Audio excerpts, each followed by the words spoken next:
1, 2.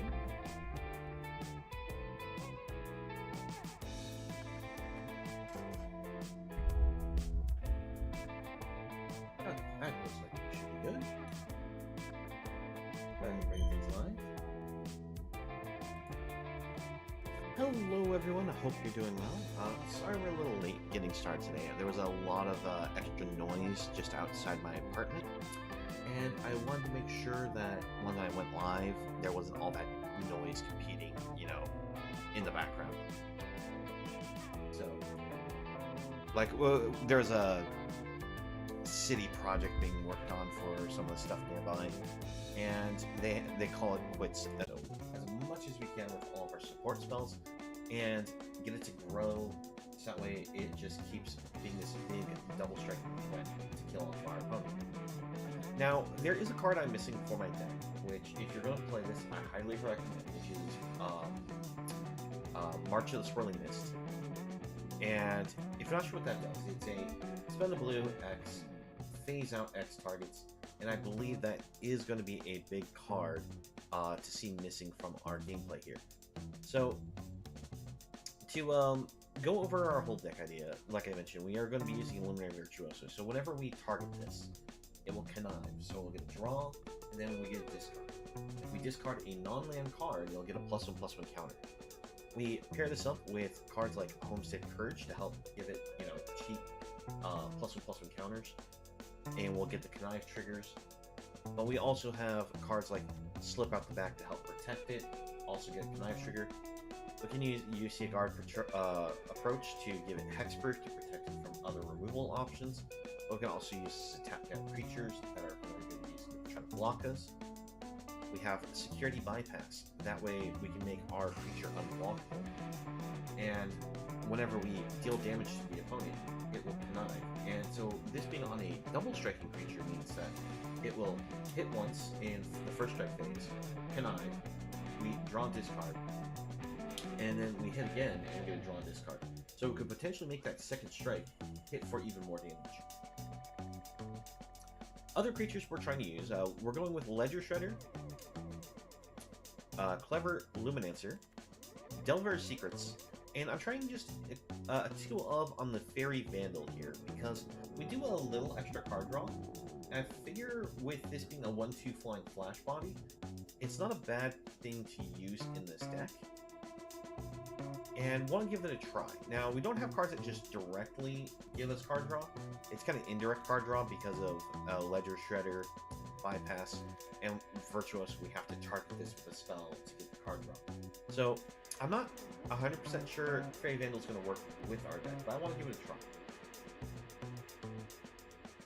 Our ways to help make sure that we get in with the Virtuoso, like I mentioned, for getting lethal with this, is Security Bypass, that we just attack it by itself, so it's unblocked. But also Shijiri Shelter, where we are able to give it protection of the color of our choice. We can use this to either protect our creature from a removal spell, or we can use this to just simply say protection from a color. If all of our opponent's colors are that creature, they can't block, and we can maybe just get surprise lethals that way. Because we are a low-cost deck, we are running very few lands. We have only a total of 18 lands in the deck, but we are running... cancel. We are running a number of DORs, Disruptions, and Shelters, which can be played as lands or spells. And these also help with the idea of making it easier for us to flip this Delver's Secrets into the Aberration there. We'll jump into the game and show you how well it works.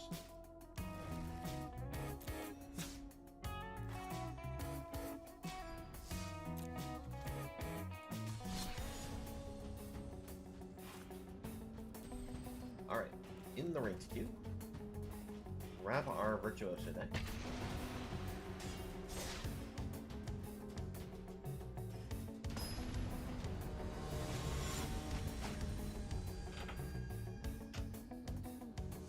Oh, I did forget to go over one spell. We are trying out Concerted Effort, or Concerted Defense. Oh, there it is. So, one of the cards we're trying out is Concerted Defense. I forgot to go over this in the deck tech. This allows us to counterspell something for, like, we pay one, we make them pay one, but if we happen to have a wizard, a rogue, Cleric or Warrior on board, which we have 2 of those creature types in our deck, we add an extra 1 to the payment. So it's a nice, cheap, almost better version of Spell Pierce for our deck. Or just sometimes just straight up Spell Pierce. Alright, on the open, we'll go ahead and try this hand. We got the Delver, we might be able to get an immediate flip on it. I think actually I'm going to pass the turn, because I see red-blue, and I want to play around the burn spell from our opponent. Ooh, Cacophony. Alright, I'll let that one resolve. Go for our Delver. And we pass it back. Now we have protection spells and a counter spell here. Let's see, what did we lose? We didn't lose any of our Virtuosos, but we did lose some Delvers. We lost a Homestead Courage.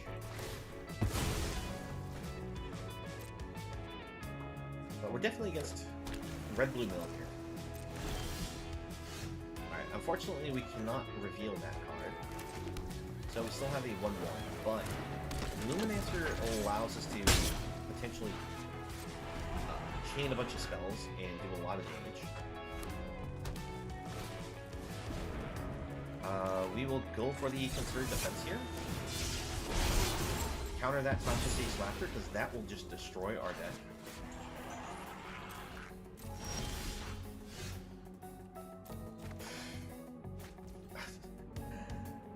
Delver, you never cease to amaze me on your ability to deny me transforms.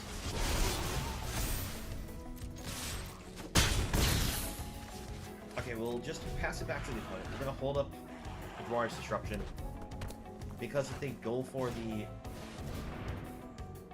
Alright, we lose big on that one. I was going to say, if they try to do the double up combo, we could counter it. Man, I'm just having all sorts of bad times here. Alright, let's go for this as a land. Go for Security Bypass. We'll put it on the Fairy Vandal.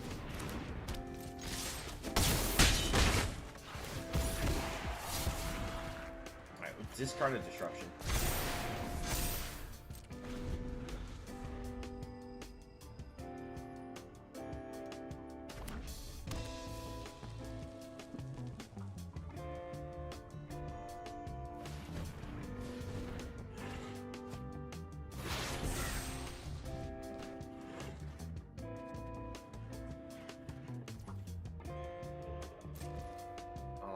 So if it just foretells, that's probably the dual casting spell.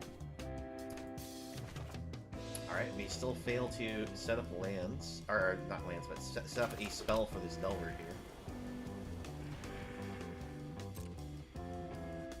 We may as well attack it.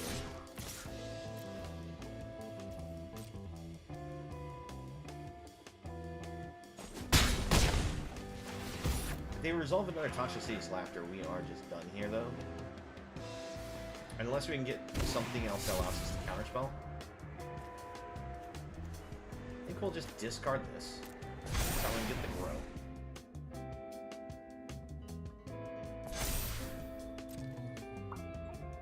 We have lethal next turn.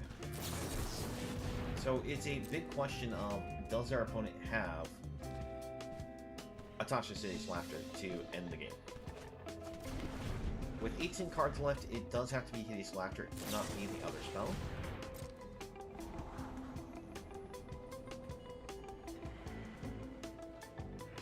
And if they try to go for a removal spell option, I think Fairy Vandal can survive anything they use unless it's bounce.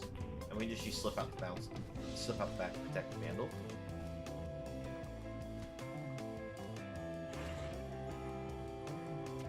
What does he have? Yep, they do not have it. So I managed to take down red-blue mill. Turn 2 Delver just can never flip.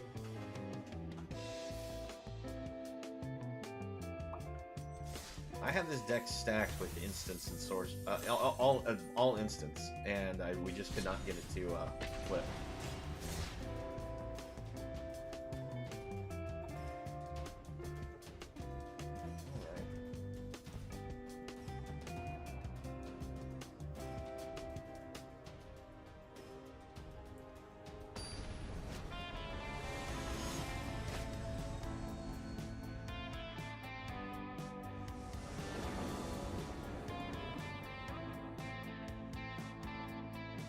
Okay, let's see here.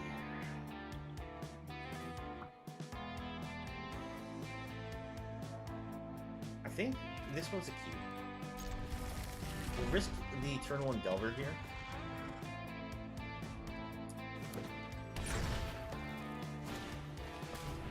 The only reason why I'm calling it a risk is because opponent may have an answer to it. But that's not an immediate answer.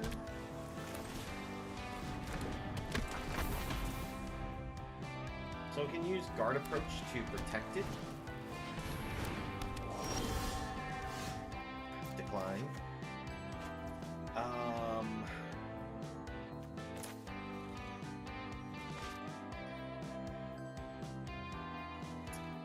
Go for Shajiri Shelter for our land turn. Pass it back. Oh man.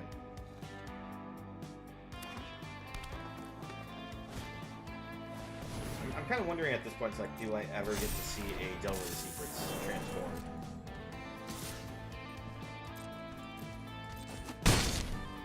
And transform? Again, sad times.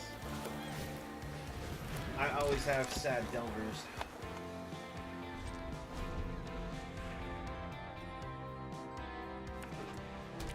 Alright, so when the opponent tries to go for the Exile on Virtuoso, you have the protection. My opponent's going to double up on the draw here.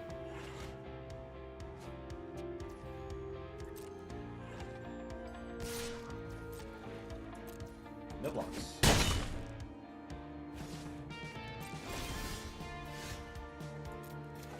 Alright, well, he's gonna land.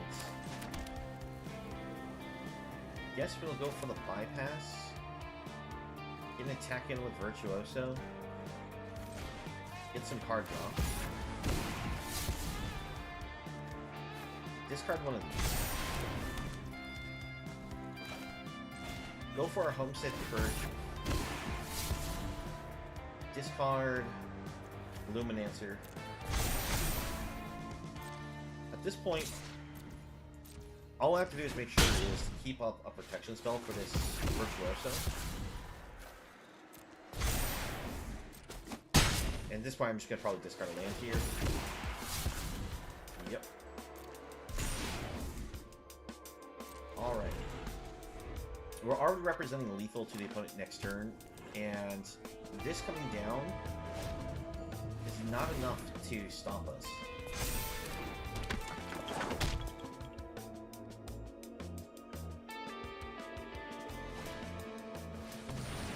Alright, we'll let it resolve.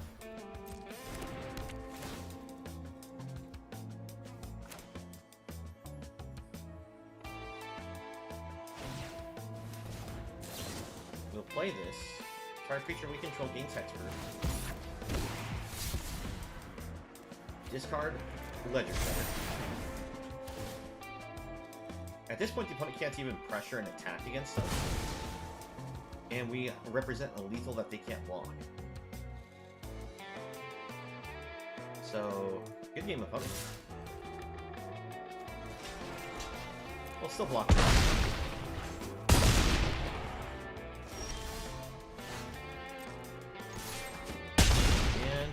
There we go.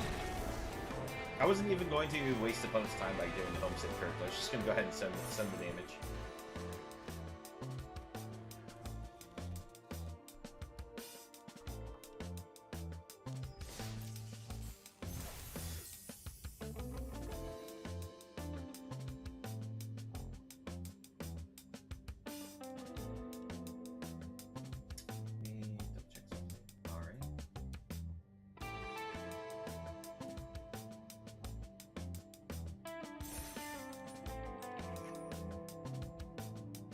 Okay, and we go on to the next round.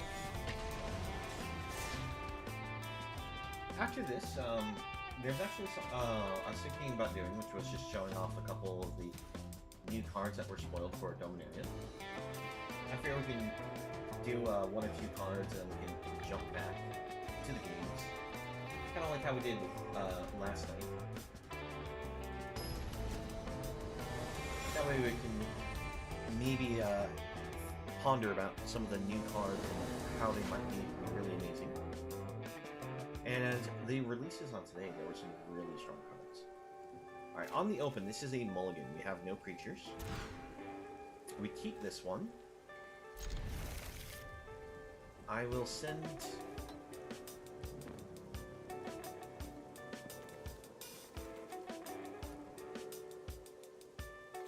Send Delver Secrets to the bottom.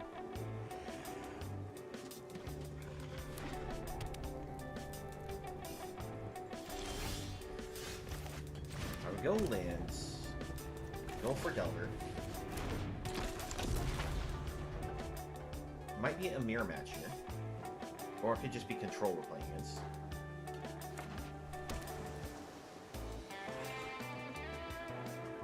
Well, no, real quickly, if it's a mirror.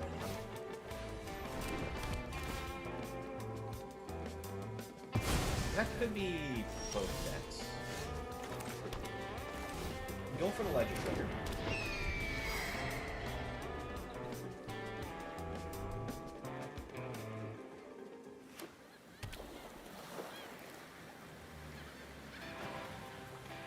But I'm thinking this just might be white-blue control. If you see a Virtuoso come down, we definitely know.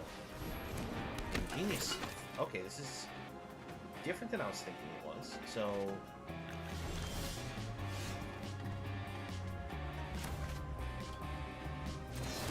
Alright, go for the Virtuoso. We'll send the one in the air. The opponent has the answer to the Virtuoso, we have the backup at least. It would be great if we top deck some kind of protection spell that we can afford to play while also putting another Virtuoso to board. Like a slip out the back is probably one of our best draws. I'm not really afraid of Circuit Bender because we can use bypass on our Virtuoso here. Alright, we'll play the lands. Go for the bypass. Discard the second Predator.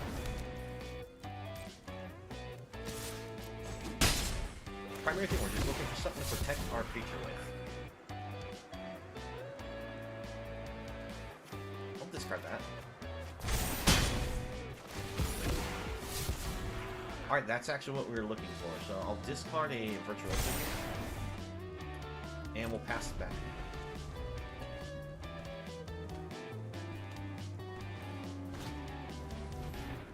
Our opponent's going to go for a Portable Hole. Unfortunately, they have the Crab discard to punish us because I discard the other Virtuoso. So let's attempt it still. We'll at least get the draw trigger, maybe dig ourselves into something useful still. I'm going to force him to discard the Crab.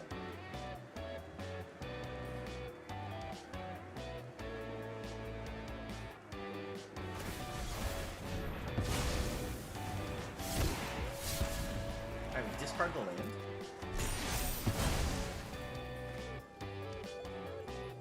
So opponent, I think, is a...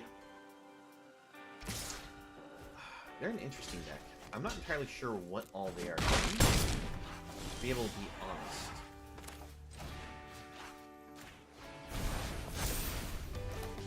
I'm going to go all in on this Ledger Shredder because we don't have anything else that we can do.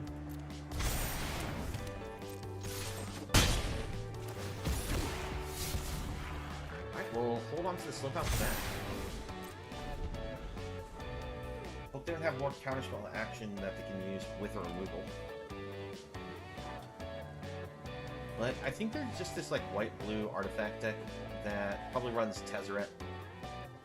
They also may be going with the reanimation plan because of these channel cards. So they might be using the mono-white spell that brings back all enchantments and artifacts from their graveyard back to the board.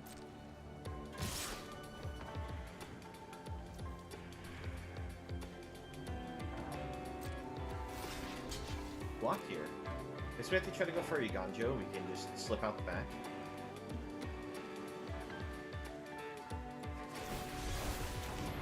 Yep.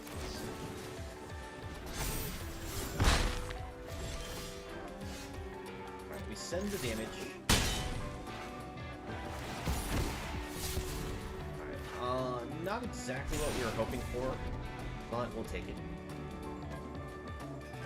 They do a Wandering Emperor here, it's gonna feel real bad. But there is a possibility that we kill them on our attack. Because we play this twice, and depending on what we draw, we can discard to get that last point of damage.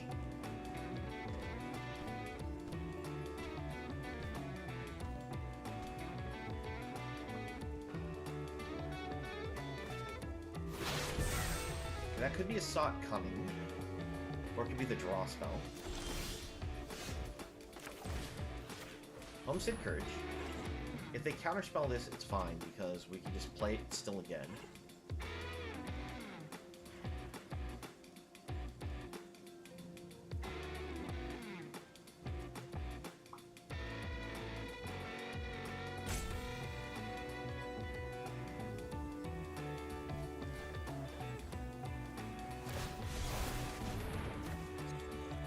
Okay, you know what? We'll pay for it.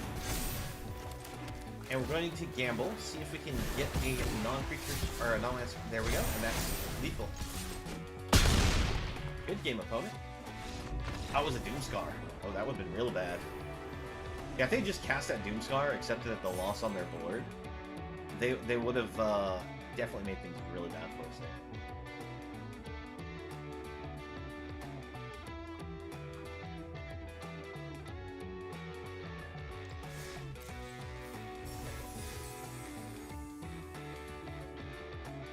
All right.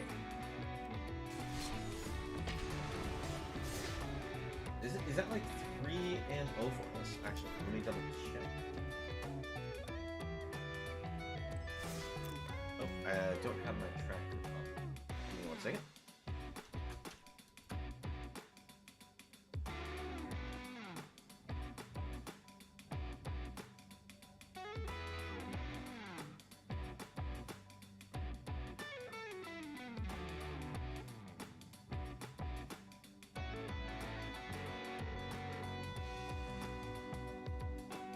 Yeah, currently 3-0 with the deck, so we're doing really well. But as I mentioned, I was planning on trying to switch up between the matches, trying to show off some of the new cards that have come out. And I think one of the cards I'm going to be actually thinking is going to be highly sought after. The browser here. So, this card right here, King Darien, who's apparently a long generation of Darians. Now, this person is 3 mana, 2/3, other creatures you control get +1/+1, legendary creatures. So this works in just like all white-green decks, just being a solid 3-drop, which is why this thing's so great. Plus the fact that if you do anything with tokens, its free sacrifice allows you to give all your tokens hexproof and indestructible. Now the fun thing about this is that says that it gives all your tokens, which means that even if you have like non-creature tokens, it also protects those as well. So if like someone's doing a full board wipe that is a destroy all non-land permanents, you'll actually be able to protect like your clue tokens, your treasures, or things like that, which is kind of interesting. But the popular board wipe right now is Farewell, so if those are going to get swept up, they're unfortunately just get exiled. But the thing is, this card also seems amazing because even in a later game sense, where you can just spend 5 mana, you get to put a +1/+1 counter on the king, and then you generate white soldier creature tokens, means that it's also a mana dump that seems like it means that this card's always going to be useful in a game. So if you do the 5 mana, you get yourself the 1/1 token, it's actually going to be a 2/2 token for you just because the king's passive is all your other creatures get +1/+1. And this is one of those cards I felt like this is a potential new card that's going to see a lot of play, especially considering we still have a lot of great token cards. One of the primary ones is going to be played with is probably Wedding Announcement, or Wedding Invitation. Because, no, Wedding Announcement. because that just generates you those 1/1 tokens that the enchantment eventually then flips into giving all your creatures +1/+1. So King Darien will work great with that card alone, plus all the other just token synergy, the token cards that are still going to be staying around. With that, we'll go back to the games. I'll just go over a card between like every other game.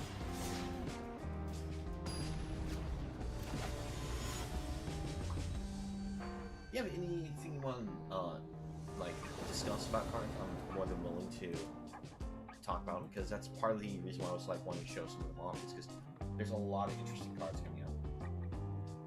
Alright, on the open, we'll keep this. Now I'm trying to think, do we lead with Jawari's Disruption or the Shelter? I think it's better to go Disruption. But then again, if I go Shelter, I can hold up Disruption on our opponent's turn, so yeah, we'll do that. Hello, opponent.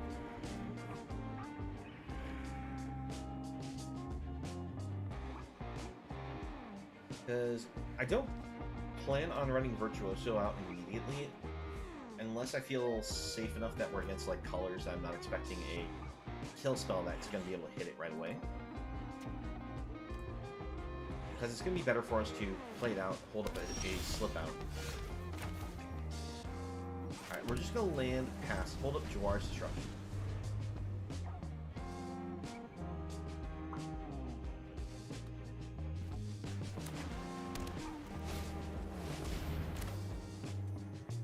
I'm going to use Disruption.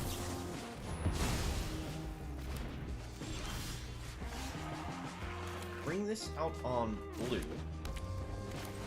Go for the Virtuoso. Pass it back. Now, we have the slip outs here, which will make it hard for our opponent to be able to get rid of this. And we also have the security bypass that we can use to make it that way we can attack in. I don't see this art very often. It's actually an interesting art.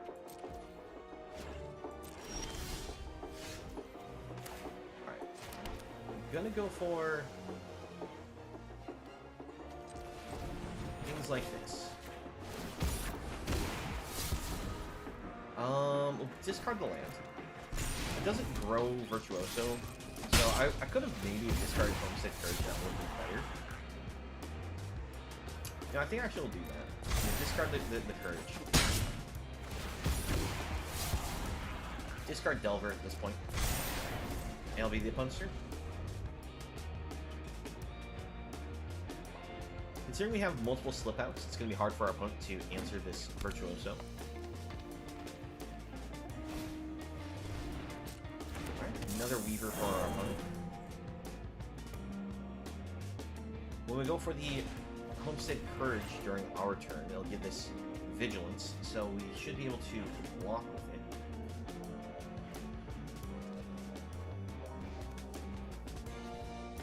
I'm not entirely sure why I was so worried about holding up two slip outs. All of their removals really sorcery speed.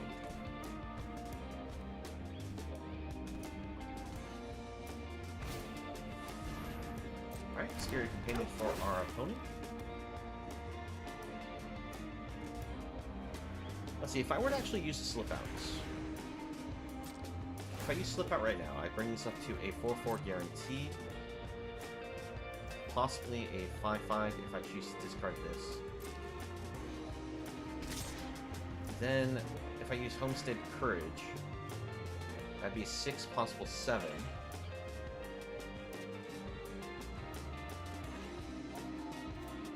Is it worth it?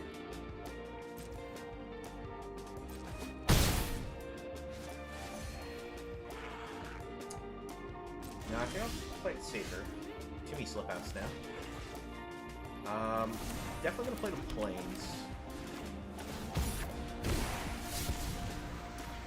Discard here.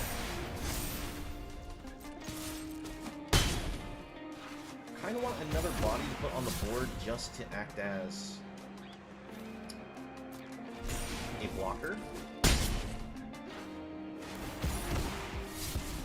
Alright, Fairy Vandal's great. I'll discard the Courage. Pass it back to the opponent. So Fairy Vandal is great for us because if the opponent tries to remove Virtuoso and then try to go for a large attack in, we can flash the Vandal in and block Naturalist. Then we could slip it out so that way they don't gain the life.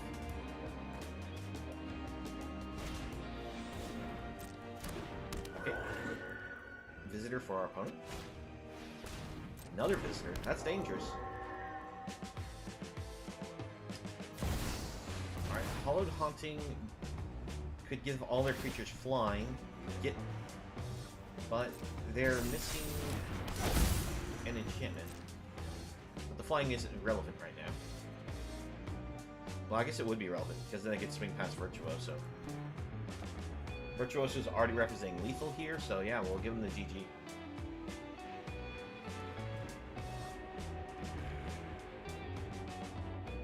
As they swing all, we just block Naturalists, and we have the ability to kill this before it gains life. May as well just flash this out there.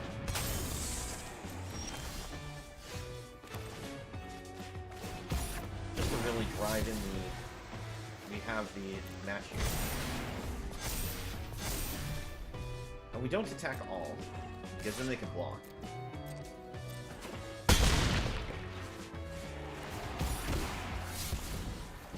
And there we go.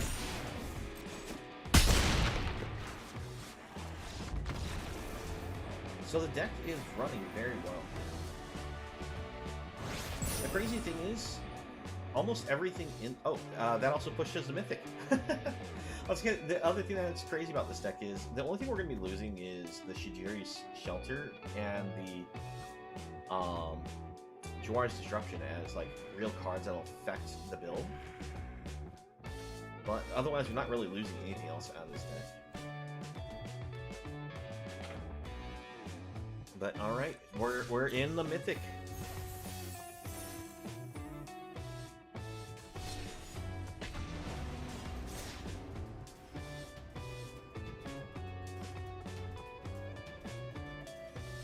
I mean, just to, you know, party time, right? Got Mythic. Woo!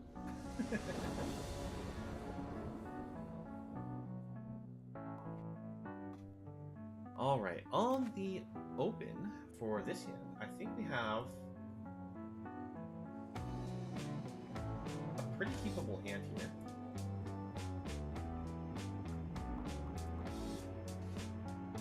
Because we can go Delver, then we can go Virtuoso. Yeah, I think it's good. We don't have any of the protection cards, which is why I'm a little afraid of this hand, but...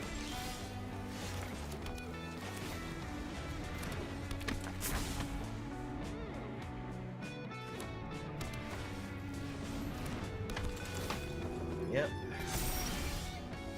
Oh, we got a Jawari's Disruption. Let's go for the Ledger Shredder.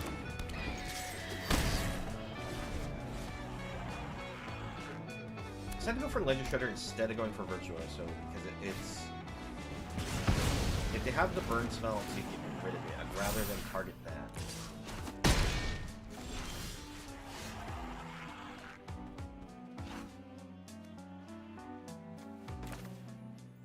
Attempt Virtuoso to the board. Go for an island. Attack it.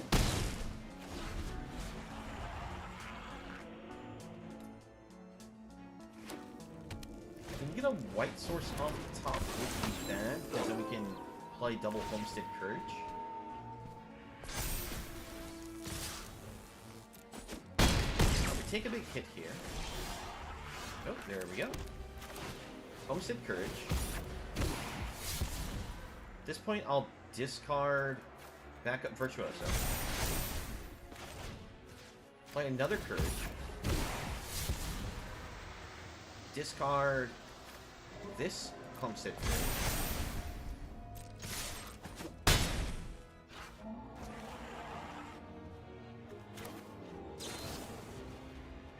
And yeah, I forgot to do this earlier. Because because that's lethal. Oh man, I almost missed the lethal there. That's how much damage this deck does in such a short amount of time.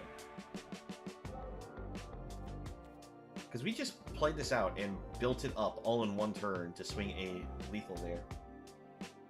Yeah, it is. I mean, when this got released, I was thinking, holy cow, we're looking at...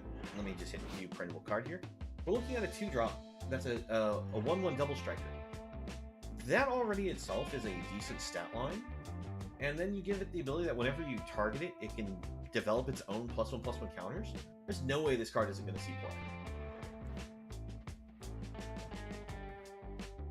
But how you doing there, Perdabo? Nice to see you in the chat there. Hope things are going well.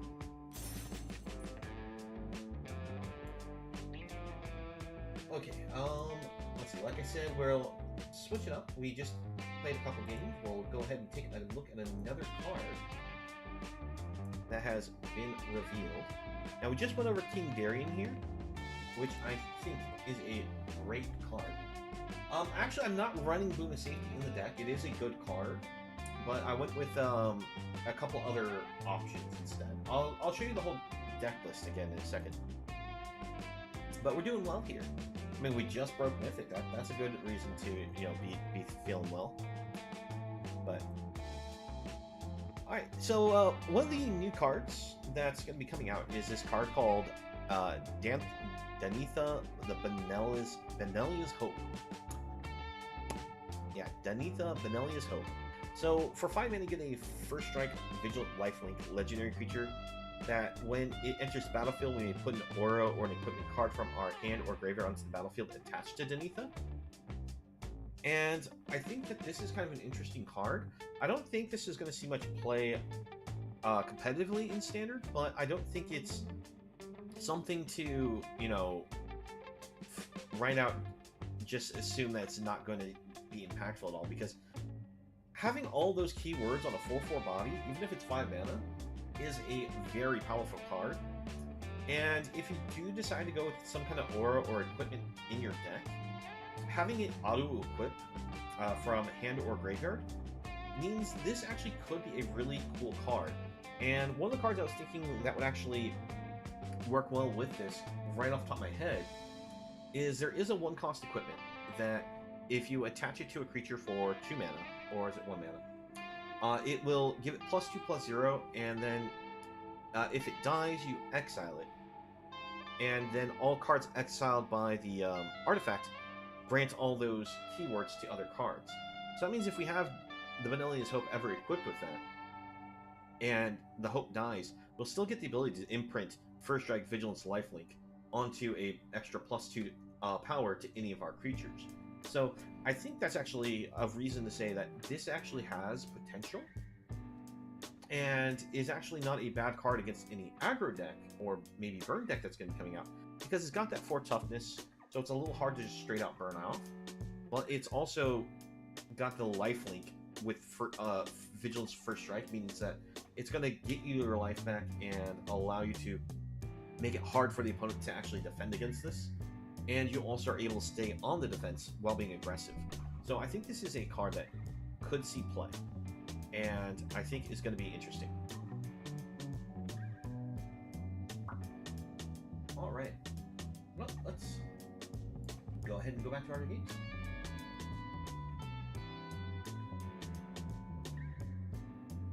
So let's see here.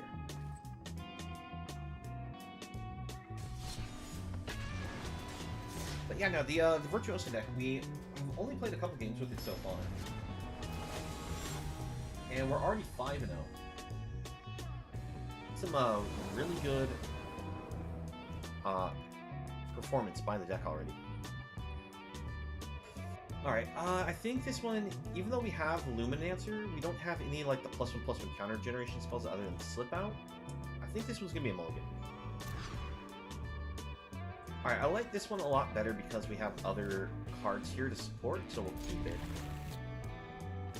And I'll actually put Luminancer on the bottom because I actually want to favor these 2 cards over it.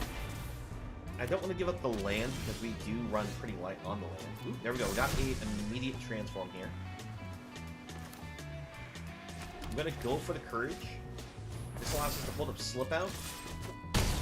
It's going to be a lot of damage very early with this creature.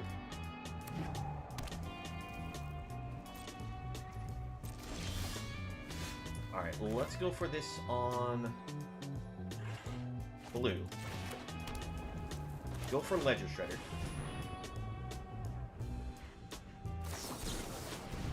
Okay, opponent counterspells it. That's fine. That's alright. We'll swing another 4 in at the opponent, and we'll pass it back.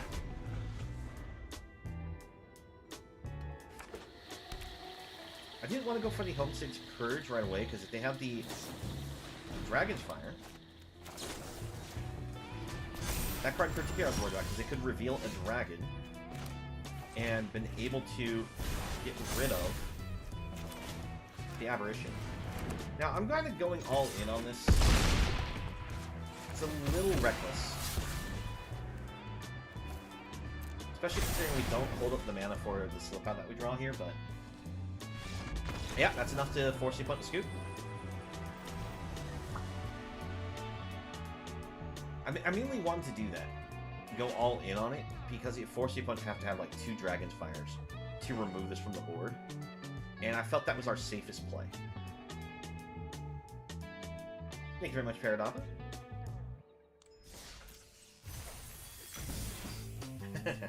Yes, blood! Blood for the Blood Gods! Which actually is a card that's going to be coming out soon. Because of the Warhammer 40k Commander decks. And Blood for the Blood Gods is kind of a silly card. It costs like 9 mana or something. It's ridiculous, but... oh, no, it's, let's see. I can't remember how much mana it is exactly off the top of my head. But it costs a ridiculous amount of mana. It costs less for each creature it dies in the turn. It's instant sweet spell. Allows you to deal a bunch of damage, draw a bunch of cards. Warhammer, if you're not familiar about it, it's basically, if you know what StarCraft is, StarCraft ripped off Warhammer. It's all about, but it's basically, think of it as people in power suits running around with giant militarist weapons and having a sort of medieval mentality of religious zealots, being religious zealots. And they go run around, and they are not necessarily good people. They go with the idea that every single thing needs to be cleansed in the name of the Emperor. The other faction that you'll see in the card game are going to be the Tyrannid, which are effectively like the what do you call them? The Zerg from StarCraft. All right. Well, let's see. On the open, I think I'm going to risk a keep here.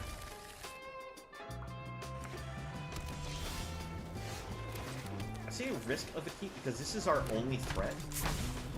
And I have to try to go for the turn 1 play here. Alright, Thalia taxes all of our cards.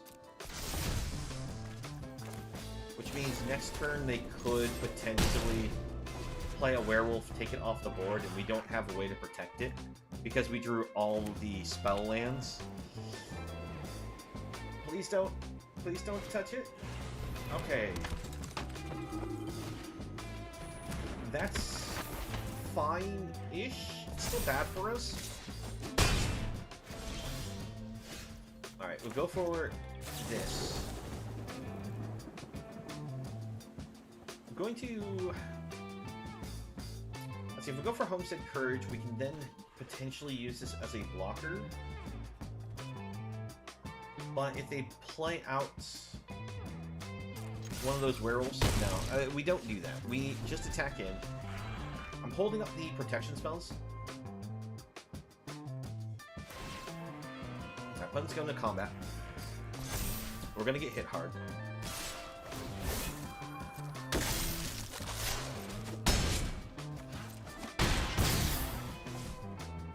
Yeah, so this is unfortunate. We got paired against a mono white deck that immediately started with a Thalia.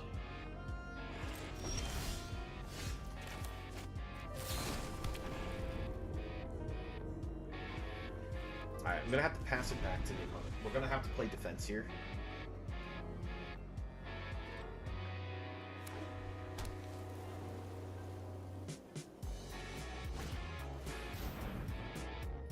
Okay, so that's going to pump all their creatures by an extra 1.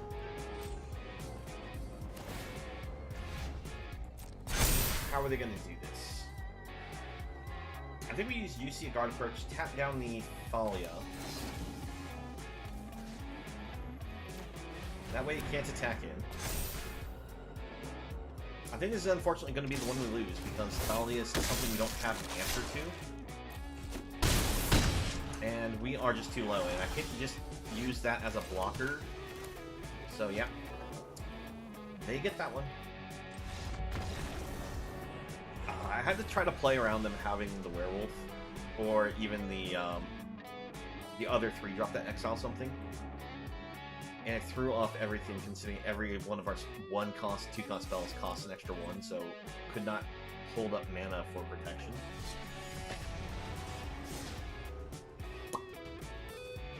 Yeah.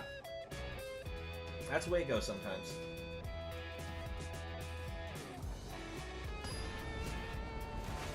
Folly is probably our biggest counter card, just because it just taxes everything, and we try to play a very small amount of lands. Alright, we'll try keeping this one. We got great cards for the open. Alright, white-red aggro. Lead with the Ledger Shredder.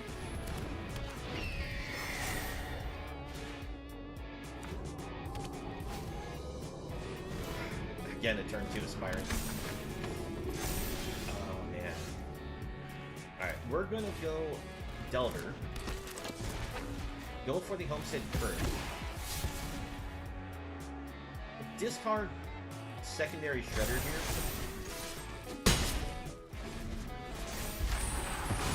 Would love to get another land so I can bring Virtuoso, hold the slip out. The Shredder here is at least going to help us stall a little bit. Like, they can put a counter on Aspirant, grow it so that we can attack in next turn. But we can at least use it to block Kumano.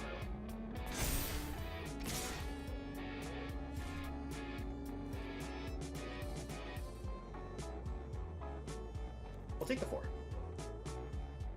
I don't want to risk losing the Shredder to a small burn spell. Unless I was like to go double block kill Aspirant. In which case, that just completely gets rid of our board. I don't feel confident that we will be able to recover from that.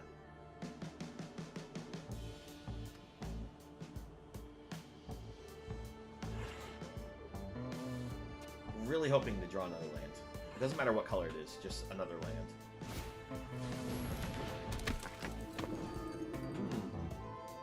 Main phase 2 Aspirant.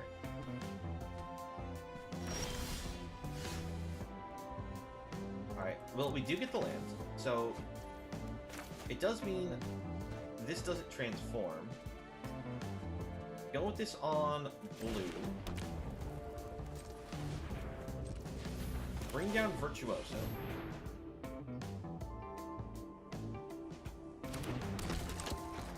Pass it back.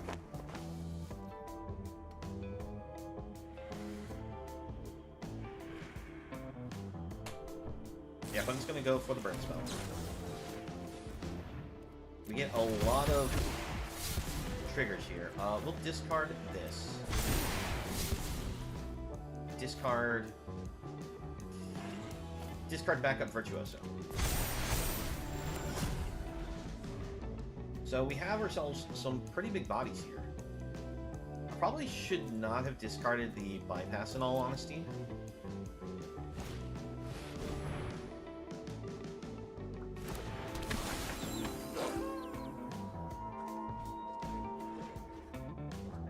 Let's see, if they put both counters on here and be able to make it so that can attack, it still won't kill Shredder.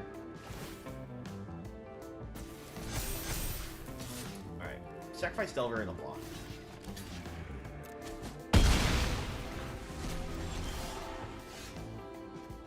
Let's go for this right now. Discard here. Go for another one.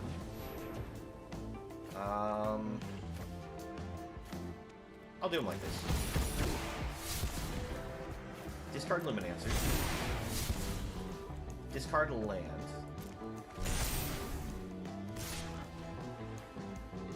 Let's see. Only attack with Virtuoso here.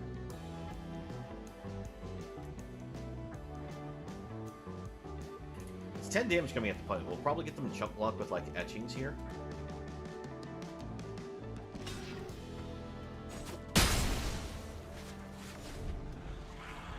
Now the question is,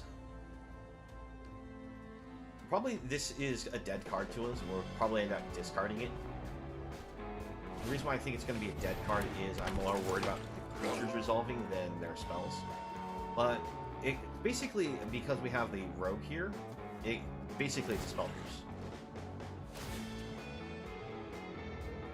We have some wizards in the deck which would make it better than a spell pierce, which is why we run it.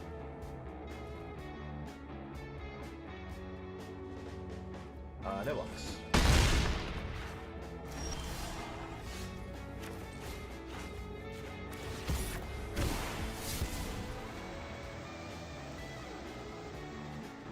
Discard here.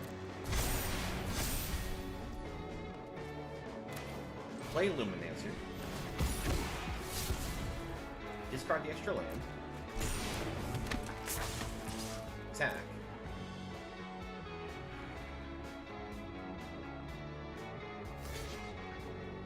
The opponent kind of has to block this at this point because we're representing a lethal with Ledger Shredder in the air if they take it. I brought Luminancer out because it helps us with providing a chump blocker.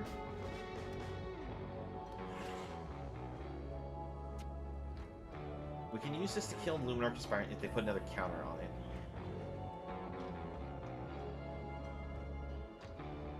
And since we have both a wizard and a rogue, this is a pay 3 extra for 1 blue on any of their non-creature spells.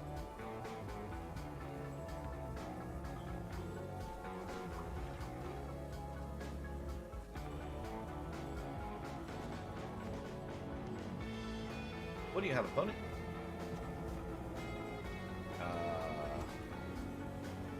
I'm not sure what to respond to that with.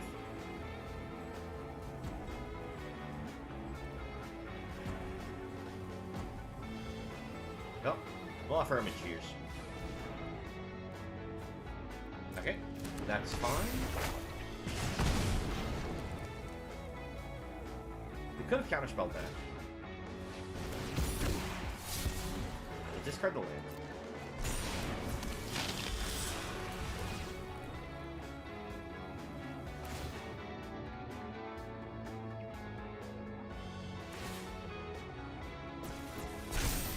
I want to see the counterspell for a larger spell that goes to our face. Yes, opponent, attack. Alright. Just because I'm a little worried. Like, if we attack in, they can chump block. And then we die on the crackback. Because we don't have any vigilance here. I think we just pass it back to the opponent. I couldn't play any spells, so those were going to transform regardless. Wow, opponent just hits that many of them. It's pretty crazy. So it would have been better probably for us to have counterspelled the commando. The reason why I say that is just that way we could have denied them the potential extra body for next turn. It also would have saved us a point of life. Also would have denied him a +1/+1 counter here. Let's see. Opponent's got... I'm trying to think, like, how much damage can they get into? Because we can block the Aspirant. We can block one of those, soak up all its damage, but this only blocks one creature without the trample getting through. So we are just dead here. Oh well. Well, we'll give them the GG. We see what they got.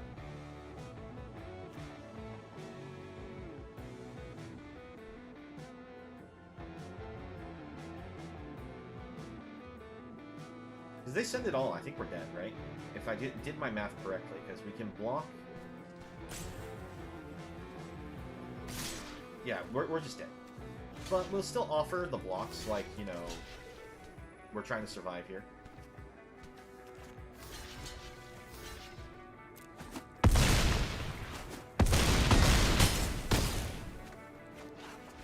But anyway, Chase, no, it was a good match. Unfortunately, we just came up short. And part of that is because I think I punted early on when I discarded Security Bypass. If I'd kept the Bypass, we would have been able to just race them with the Virtuoso unblocked. But I wasn't sure if I was going to be able to keep the Virtuoso.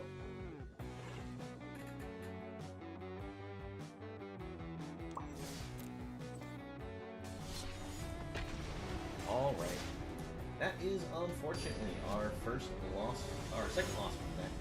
I was going to say first, and I remember, oh wait, no, we lost the one right before that also. That was because it was mono white, doing mono white things with Thalia. Alright. On the open, I think we have a great hand here, so we'll keep this.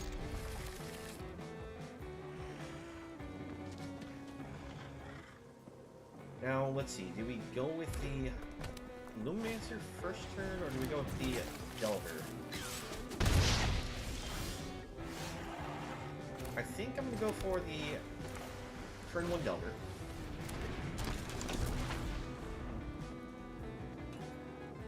Because they don't answer it, we get the transform. Potentially. Hopeful initiate for our opponent. That's going to be 2 damage potentially coming at us, but... Ah, interesting. I guess they were trying to see if we trade Delver. Alright, we cannot use Security Bypass. Go for Luminancer. Pass it back. That's the one problem with Delver, is it's specifically instant and sorcery, so this enchantment doesn't count. It's the only non-creature spell that's in the deck that won't trigger Delver.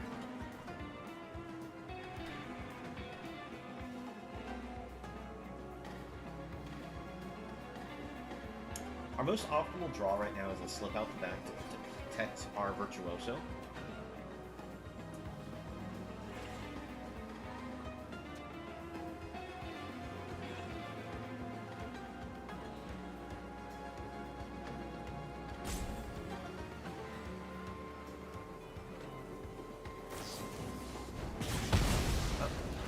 Fire does kill off our creature. Let's see, what's that hint? You had 10 combats in a row? Oh, are you doing a combat loop trick? That way you just kept getting extra combats? Alright, let's see here. Based on what we draw, I think our best bet is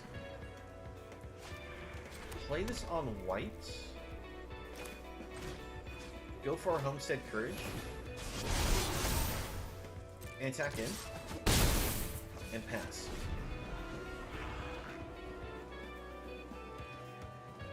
This allows us to potentially use Shigiri's Shelter if we feel that we need to. And I kind of feel like we want to use this. We'll throw red. That way we can get rid of this Cavalier. And make it a Summit History relevant. I'm not entirely sure what that entails, but it sounds interesting. Gonna go for a bypass here. Gonna go for the Homestead Courage.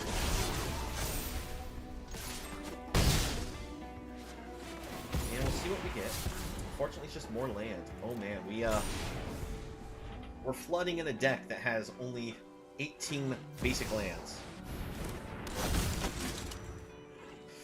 Oh no, when that gets to attack, they'll be able to exile one of our cards.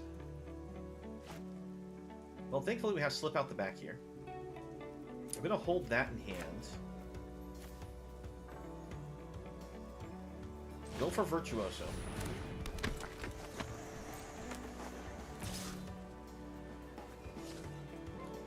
No attacks.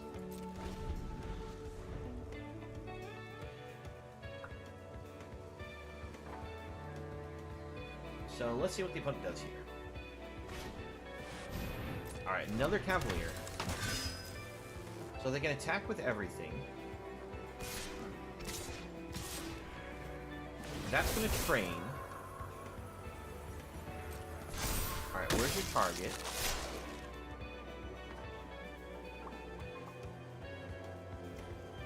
Alright, you're going to go for that. In which case, we still protect it.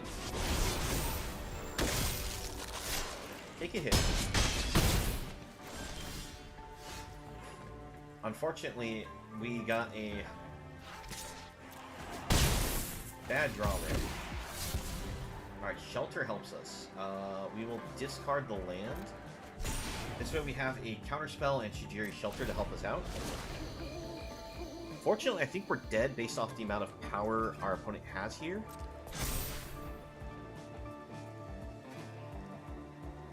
Because this is going to be 4 damage. We can only block 1 creature. Protection from red doesn't prevent the trample damage from going over into us still. Thankfully we have this.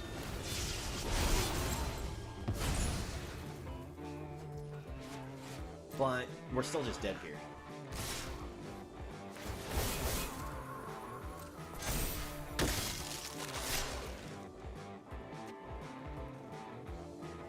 Like, if we had March of Swirling Mist in the deck, that would be our only way out, but unfortunately we don't have that.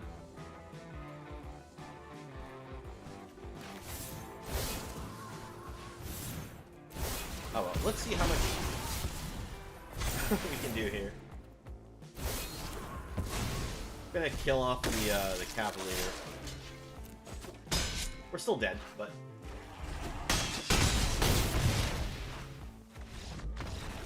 Alright, so you use Salmon. Salmon is the one that has the haste, yeah? And Flash.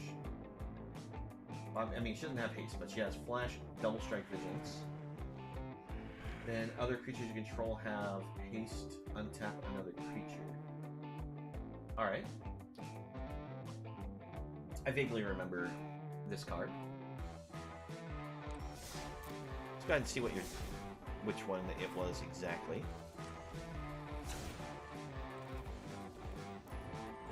Let's see, format. Just do that. Oh, did I spell one? Just one U? Oh, what happened there?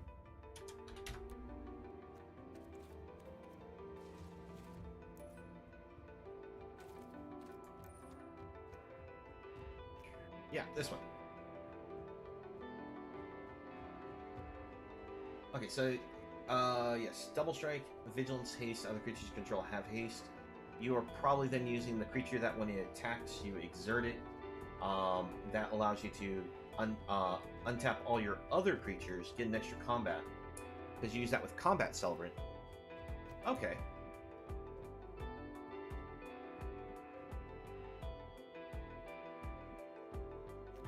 Because if you use that with Combat Celebrant... Nope, spelled that wrong. If your opponent is ever on an open field... Because this, when it attacks, if it hasn't been exerted this turn, may exert... Oh no, you don't get unlimited attacks. Never mind. This was actually worded in a way that... Because you actually do untap. When you do untap all other creatures... So yeah, I did remember this partially. I forgot that you deny you the ability to just keep exerting it. That was just to prevent you from like doing like vigilance stuff. But you're using the landfall creature Okay, so you're using Magos or something, or this Minotaur.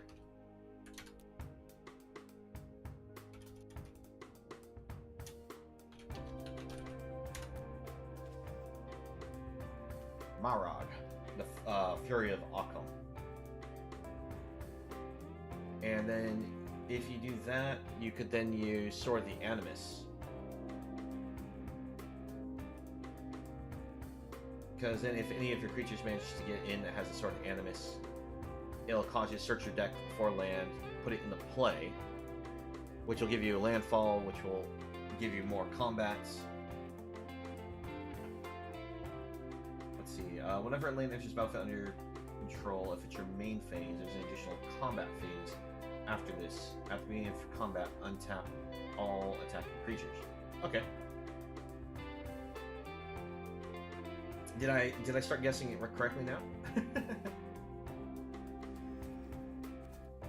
Because I think you have Sword of the Animus in... No, you don't have Sword of the Animus.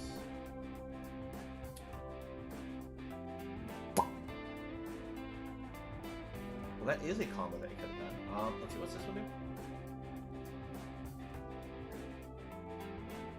Nah, it just mills them.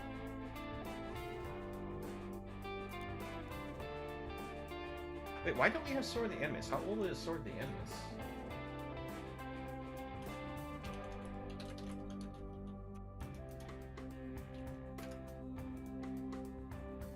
Oh, that's right. We don't have Gate Launch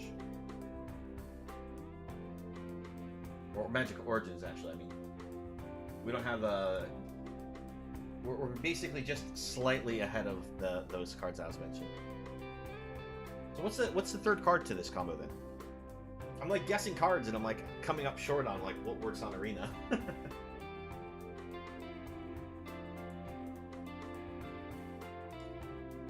Let's see, if you're using Morog, that means you're doing something that allows you to get lands in some way.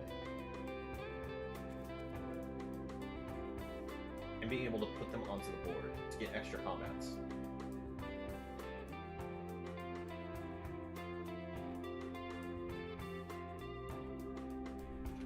So...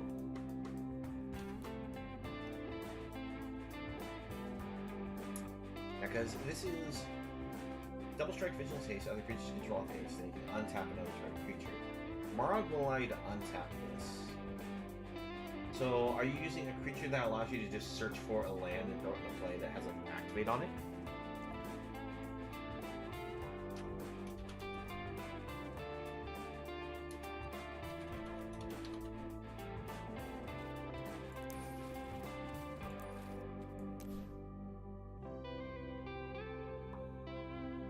Ilhard and Ashaya.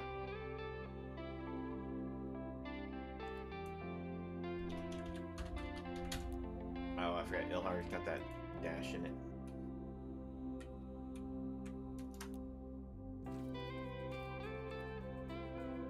Yeah, here's the easy way to do this. We'll just search for boar.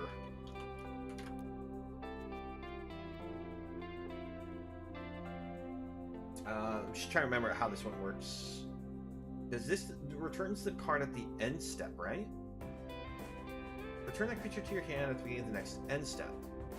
So that doesn't actually let you keep looping things unless you're just simply looping things from your hand to keep getting free landfall triggers because of the Shia. In which case you can actually just simply just cast creatures to keep getting extra combats with Morag.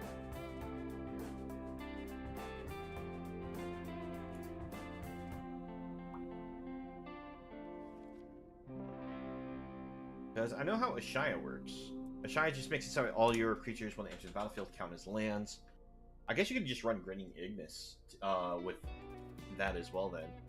Because you could just bounce Grinning Ignis back to your hand, replay it, and that counts as landfall, giving you infinite combats basically with what you're doing.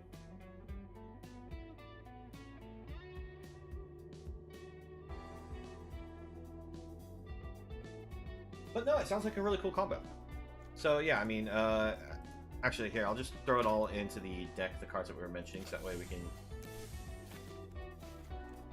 go over this a little bit, because it's an interesting idea. Shite.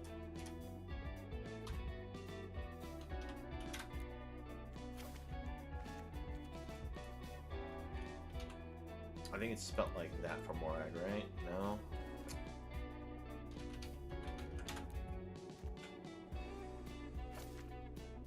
There we go. That's easier.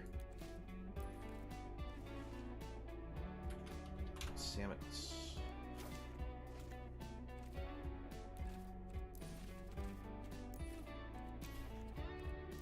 Okay, so you're saying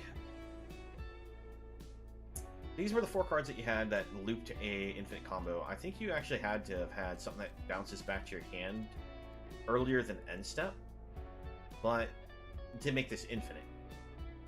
But the thing is you can still get yourself just a ridiculous amount of combat steps just because Ilhard, Declaration of Attack, throws a creature onto the board and will trigger the landfall for a purpose of Morag. Oh wait, that doesn't work because this only triggers at your main phase.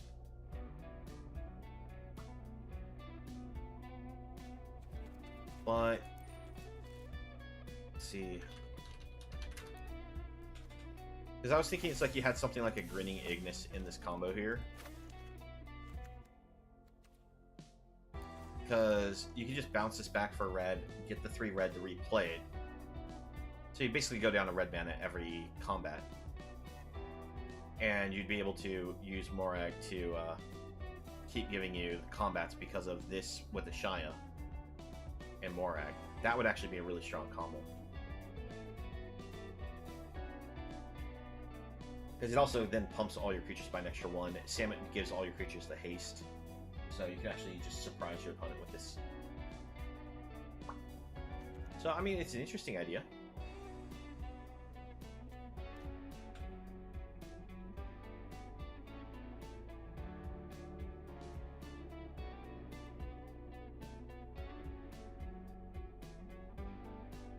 No, I mean, I could see how this could work.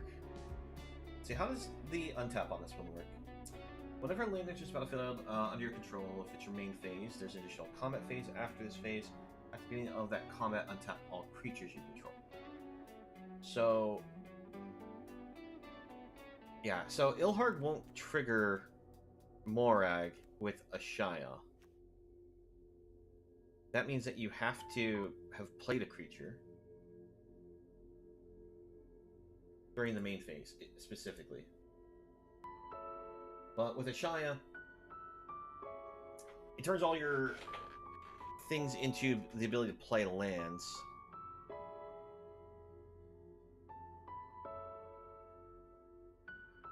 But it was a trigger. But it was triggering. It shouldn't trigger. Because it says specifically, if it's your main phase, there's an additional combat phase. So that's a bug in Arena, if that's the case.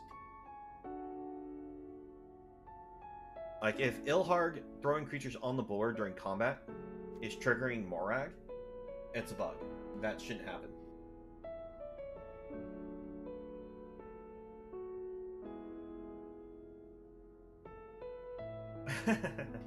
There's plenty of bugs that could be seen as good bugs.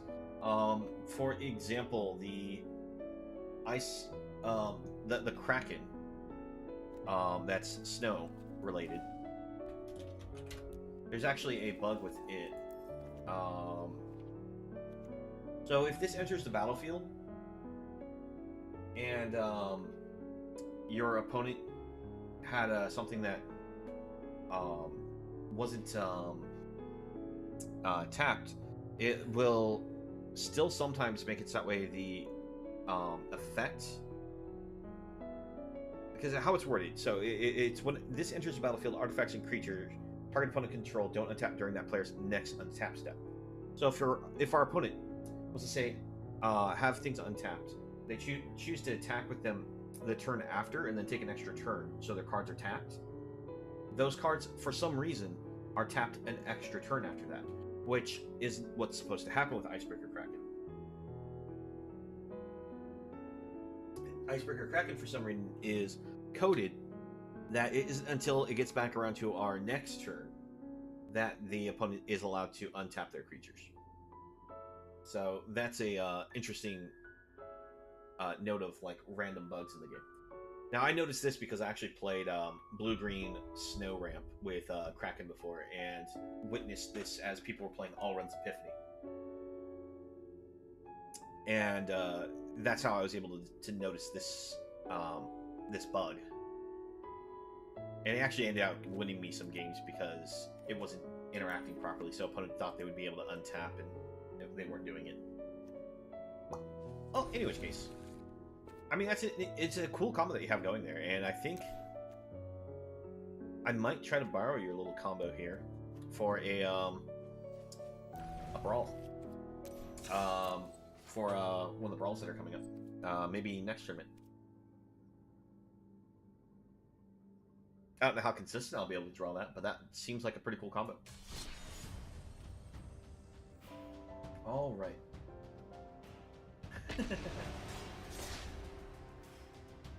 I'll see if I can maybe make it like a consistent thing to draw. I don't think that's gonna be easy, but it could be fun. All right. On to the games. I think this one's a keep here. So we go for the land, go for Delver. Turn 1 Delver, it's very powerful if it gets to transform. Alright. I'm gonna defend white-red aggro again. Oh, we get the transform and the protection spell off the top. That's really solid for us.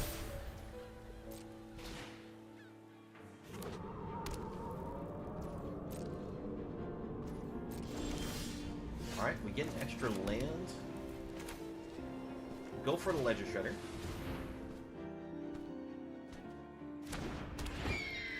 Go for the attack.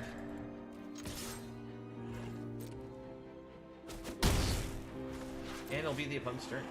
Now, the opponent missed out on their +1/+1 counter from being able to play their turn 2 play. Alright, they go for a Brutal Cathar, but we just see a guard approach here. Target creature we control has hexproof. They went and targeted here, right? Yep.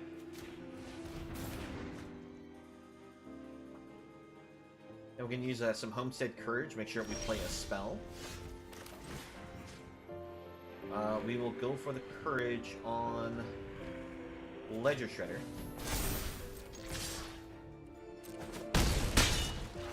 And we pass it back. This allows us to hold up both Shelter and Slip Out as protection.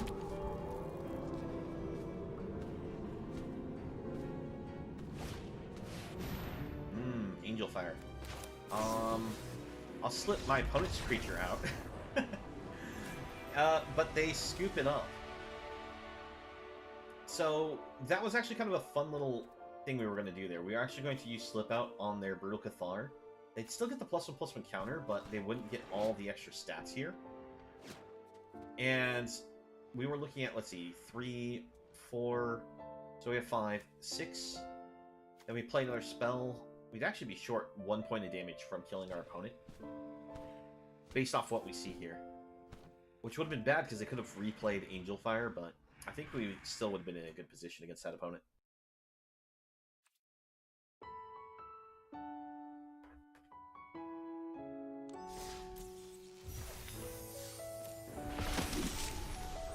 This is one of those cards I wasn't sure if it actually see play or not, because it seems actually really solid. Whenever you attack with one or more creatures you control with a counter on them, you get a draw card. And with the fact that there's so many cards that generate counters, I wasn't sure if this would see play, but it only has 1 toughness, which means it dies to everything. Is probably why it doesn't see any play.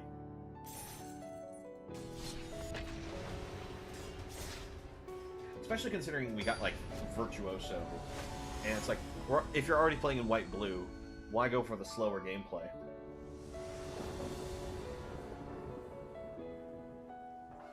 We have all the support spell, but none of the creatures. So we hit Mulligan. Have to hit Mulligan one more time. Alright, at this point, I think I'm just gonna have to keep the hand and just hopefully draw a creature. No, we hit mulligan one more time.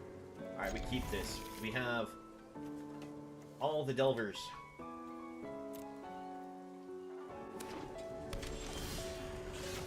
Alright, deck. No more land. Let's see those support spells.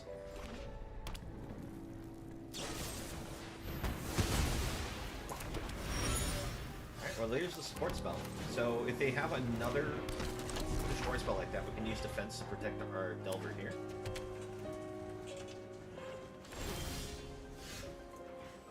Alright, we reveal this. Sadly, that means that we actually can't protect our Delver from a, another Fateful Absence if they untap. Not without firing off both our defenses. Because when this transforms, it's no longer a wizard. I think I realize what deck we're against, and I think this is the Bant control deck that is the infinite board wipe style.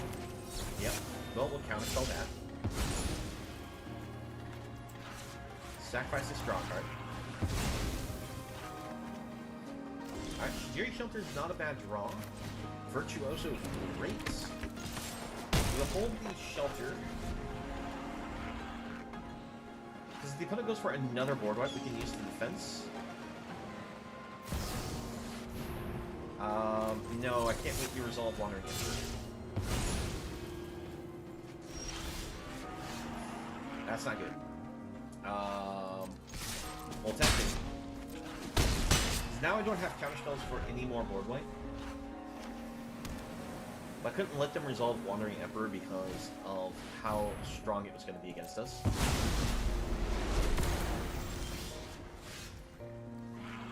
Yep. Alright, go land, pass.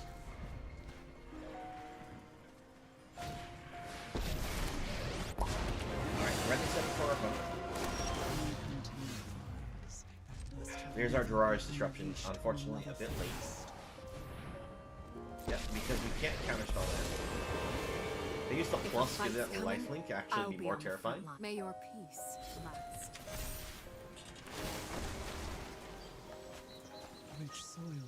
Look at that, they milled three removal spells. 2 of them happen to be board wipes. Alright. This is the big problem with our deck. If we lose our creatures, it's hard for us to potentially do anything to combat. Really, a Broker's Ascendancy in their deck. Let's do this together. Do you give yourself lifelink? Yep. At that point, you know what, we'll try one more turn. We will tap it down.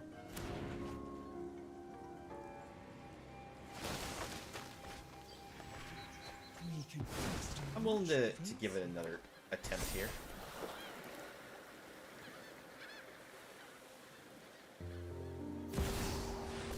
Tameo. And they're still, again, just 1 mana. They're at this point, they're just accidentally playing around Gerard's Disruption. Will be etched into the flesh of the conqueror. Bow before Phyrexia. Yep. At that point, we don't have anything we can do here, so...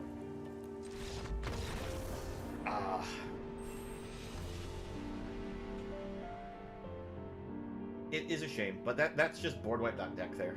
They are the Super Friends variant of the board wipe deck that we played, but nonetheless, still board wipe deck.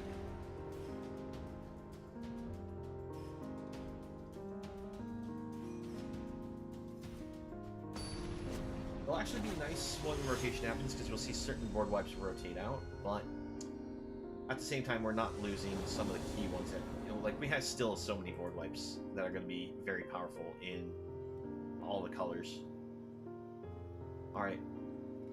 On the open, we'll try keeping this. Now, I'm not sure if I try to jam security bypass on a Virtuoso, like go this turn 2, this turn 3.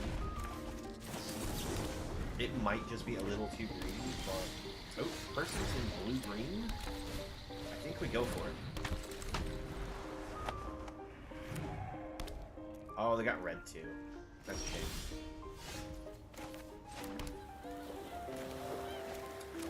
Gonna go for the Ledger Shredder. Alright, let's go make it disappear.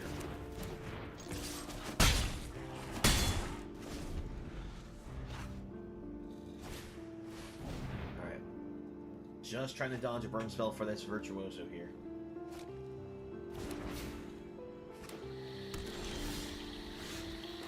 Alright, well, we go for the bypass. Discard Shredder. Get the attack in. Discard a Disruption.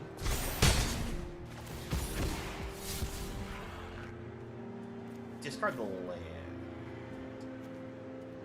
Yeah.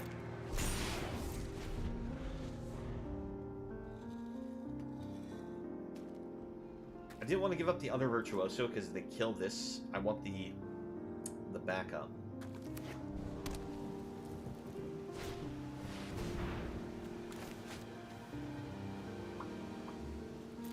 No, that's good. Shame about just taxing the spell just to be a bit of a nuisance to the opponent. Discard here. Play this again. Discard here.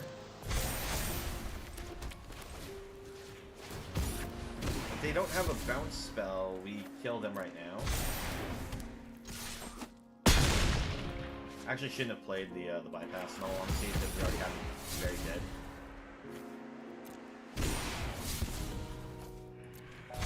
But yeah, there we go. I figured if they had the one blue bounce spell, they would have played it by now. But there we go. We managed to seal another very fast game there. All right. How's our record looking for today?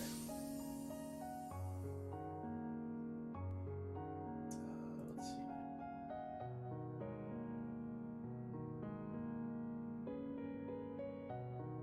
Our record is currently 8-4. Unfortunately, we hit like a string of bad luck on the deck, but overall, the statistics are looking good. Since how fast the games go, we'll just play a couple more rounds of it. But before that, let's go ahead and share another one of the new cards that are being spoiled right now. Because there are a number of cards that are really amazing looking from this. So we just went over Denitha. And I think what's kind of cool is that they have this full-on Defiler, like, plan as a bunch of cards, which makes it so that way you can spend. So for the colored symbols, specifically black off this one, your black permanent spells, you may pay 2 life instead of playing the black symbols. So basically, it's all the black symbols on your cards while this is on play serve as like Phyrexian mana. And this one is also really cool because whenever you cast a black permanent spell, we can make a creature our control get +1/+1 in menace until the turn. Making it so that way we can actually attack in and make it very hard for our opponents to block. And since it's a small pump, even if it's only until the turn, probably does a lot for mono black aggro. And since we do know black is getting a card that allows them to develop extra card draw for hitting an opponent, it seems like a great thing for a support for them. All right. So I hope, you know, that one seemed like a really cool card for everyone. Let's actually do one more. This is only an uncommon, and this is a little less impressive than some of the other burn spells that we may have access to, but I think this one may see some play, because it's still 3 mana to deal 4 damage at instant speed to any creature or planeswalker, which is enough to kill a large number of important threats. But if you have white in your deck, you can kick it, so we also will gain 4 life. Now, this is actually kind of useful because it gives you an answer to fight against like those aggro decks, but also gives you some sustain. So even in a mirror match where you're like doing aggro against aggro, the ability to just kill off a target and gain yourself 4 life can sometimes be very disruptive and pop you back into a game. Now, it isn't as strong as like the old card War Leader's Helix, which was printed in one of the Master set, because it's basically Lightning Helix, but for 4/4 mana to deal 4 damage to any target. This is restricted to creature or planeswalker. So, outside the standard format, I don't think this is going to see any play. But I think in standard, it's good enough that I think it may just see some play.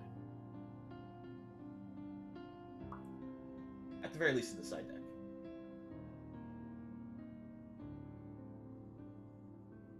Alright. Jump into some more games.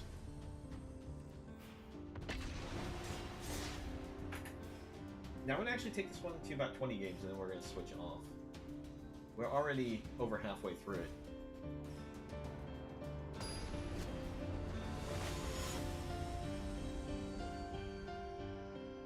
Well, maybe not 20. Maybe we end it earlier than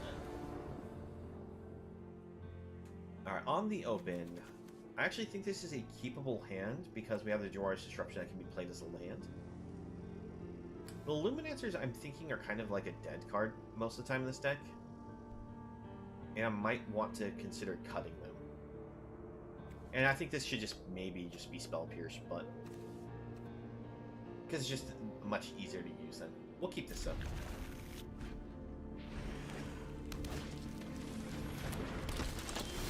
Alright, so our opponent could be playing Clerics here. They could be playing just life gain in general. Alright, I'm just going to land pass here. Hold up Disruption, because if they go for my favorite 3-drop Angel, I want to counterspell that. If they don't go for it, we can just flash in the Fairy Vandal here.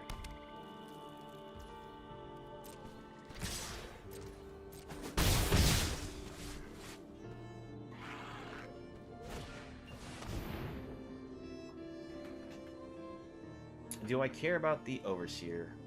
No, you can have that opponent. So we let the opponent have the Overseer. We're going to go for a security bypass on our Vandal.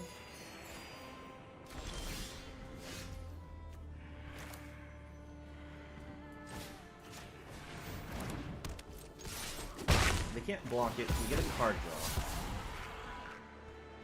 Unfortunately, we didn't hit a land here. Let's actually give up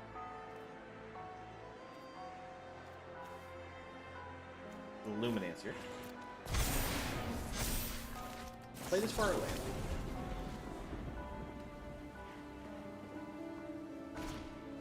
Yeah, there's the Righteous Valkyrie. I was worried about that one. But thanks to being unblockable, we'll be able to keep them from probably gaining enough life.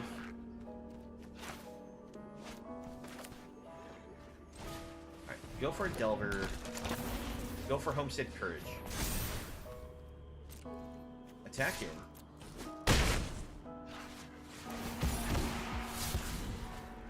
Discard Delver.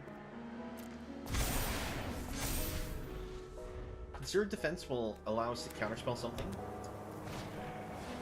That is a non-creature spell. And force them to have to pay an extra 3 mana. Fortunately, the opponent still hits the ability to hit 27 life here, but if they attack in, we don't mind blocking and sacrificing a block there.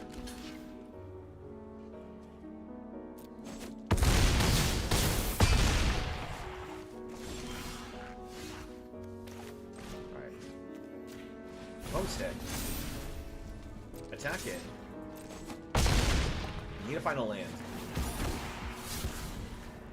It's a tap land, but we'll have to take it. We'll get rid of security bypass.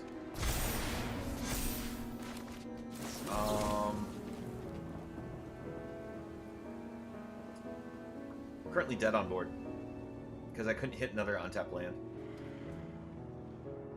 If I could have hit another untapped land, I could have played Ledger Shredder, hold up, slip out the back.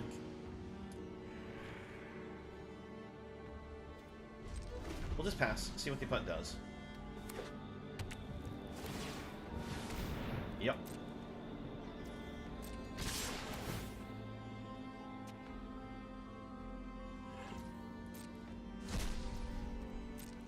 still gonna murder this. Ah. But yeah, so the opponent also had enough lands that even the Ledger Shredder slip out the back plan wouldn't have worked. But that's why Double Righteous Valkyrie is just so hard to handle. Because they're still at 20 life. And if you think how much damage we did to them, that's ridiculous how much life they gained.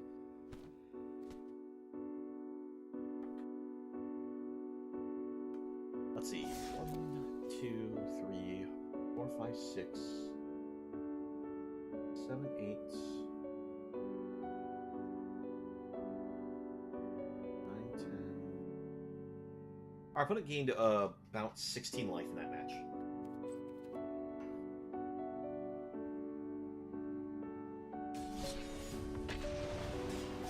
I think I did the math right.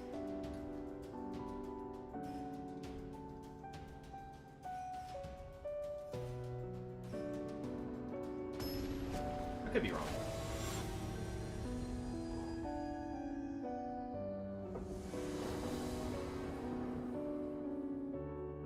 Alright. On the open, we have the Delver, but we don't have the untapped lands, unfortunately, for it, but we'll keep it.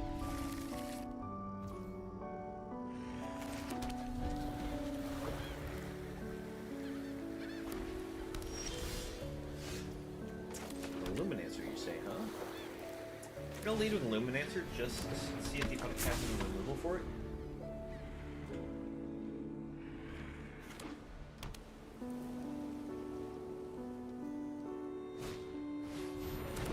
Oh, I don't like Gaida.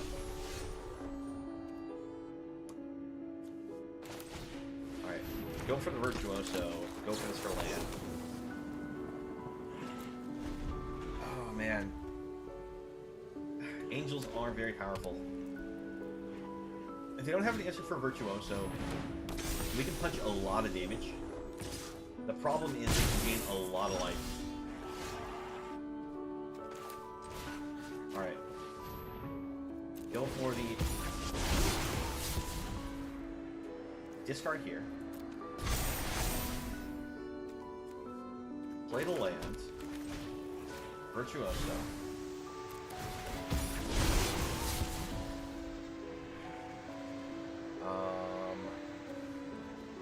Discard here.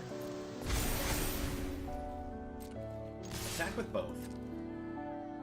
Now, if the opponent goes for the block with the Righteous Valkyrie, we have the ability to kill it with Slip Out or Guard Approach. Let's see, they're choosing to take it all.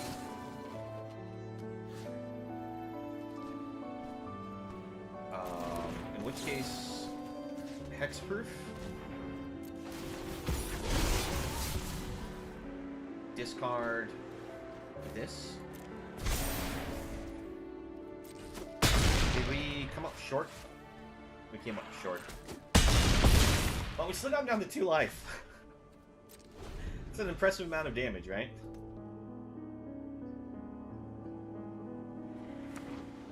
So we can use Slip Out, Fade the Valkyrie here.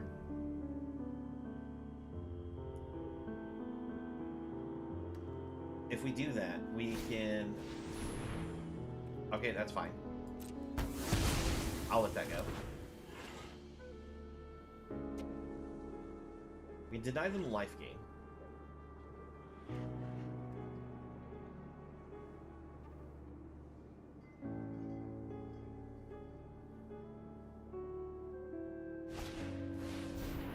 Dawnbringer Cleric. I'm trying to think, is it worth giving up this Slip Out? I think it's better for us to hold on to it.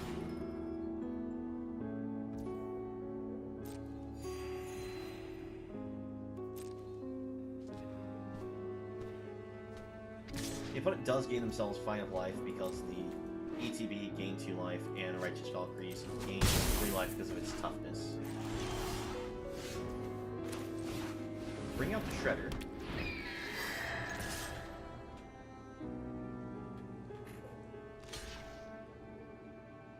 I do think it's interesting that they're using Vanishing Slash in their deck.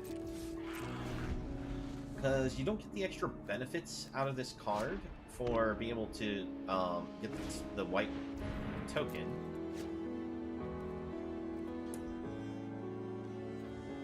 I have to let that resolve.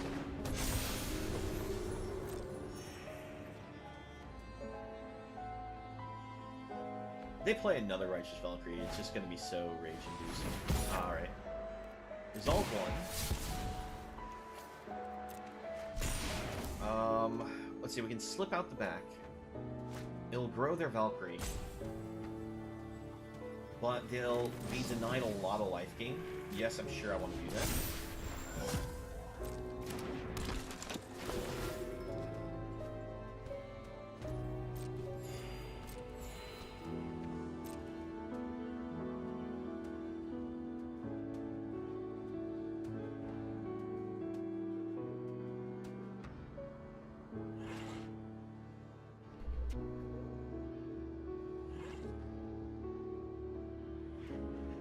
If I didn't do that, the opponent would gain an extra 3 life there.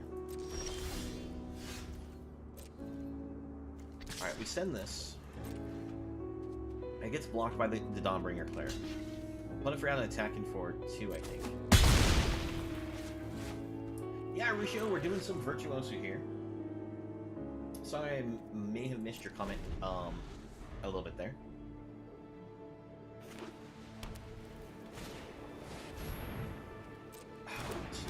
Opponent's going to gain a ridiculous amount of life off this. So they're going to gain 8 life. Oh, and plus the 1 from the Overseer itself. Alright.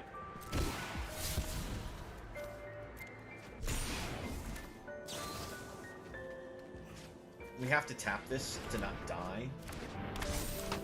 Because it could attack lethal.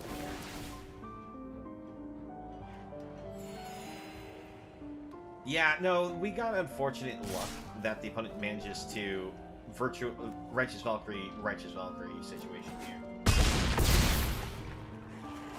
And there's nothing in our deck that saves us at this point. So it's a GG. Double Righteous Valkyrie. It's so hard to beat. We got the opponent down to 2 life. And look how much they jumped up to. We have them down to 2. This is why Righteous Valkyrie is so ridiculous. I don't know if it's my end or your end, but the stream freezes randomly. Probably my end. No, it might be my end. My bitrate seems a little low, unfortunately. Let me double check. Yeah, my bitrate's unfortunately in a yellow situation here. So unfortunately my stream might be a little choppy because of that. I do apologize if that's the case.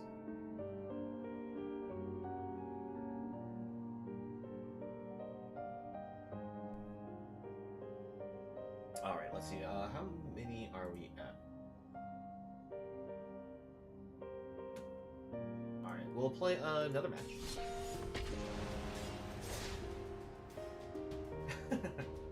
No, I think it's my end, not yours. So, don't worry about it too much. Because I unfortunately have that warning that I have an unstable connection right now, and I can't do anything to really improve my connection quality here. If I could, I would. Alright, on the open, Lumiancer is still like our worst creature that we can ask for. But I think we'll try giving this one a keep here.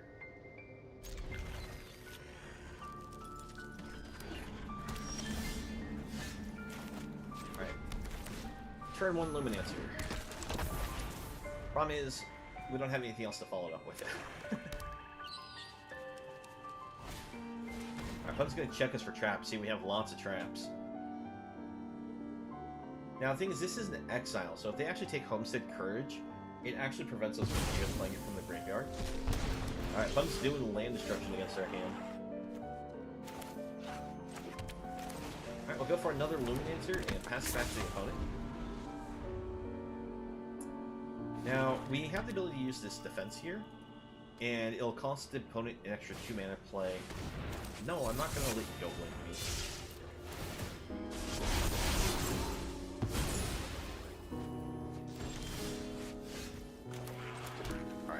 Ledger Shredder.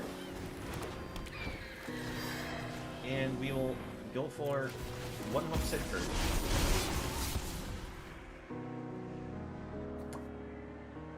We'll discard the Disruption, so that we can grow Shredder.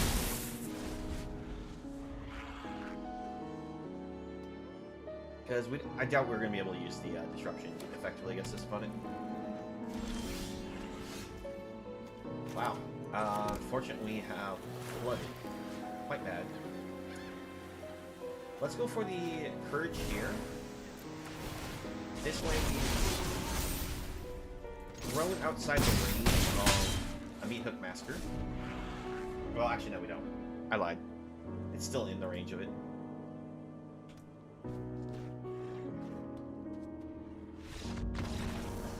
Alright, we didn't have lethal there.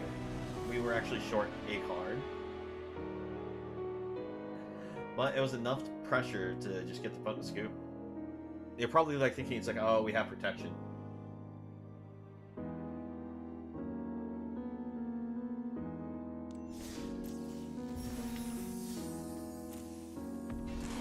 Alright. We get a free Goro Goro.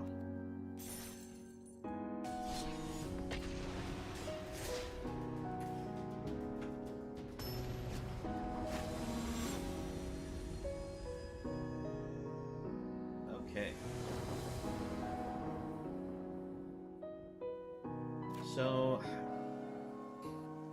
you know, I'm going to keep this one, just because we have the Luminancer with a lot of pump for it. But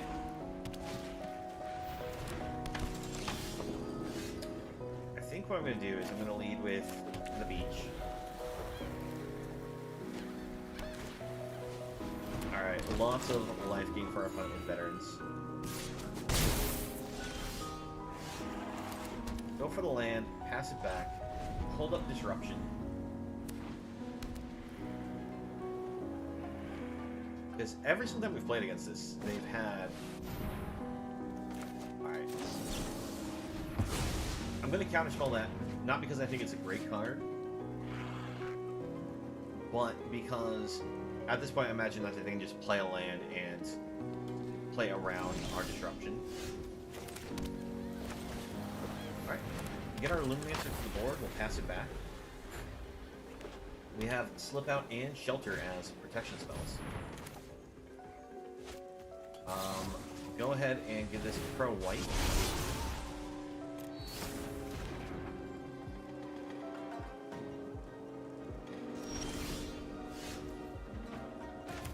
Alright, get ourselves a Virtuoso, pass it back.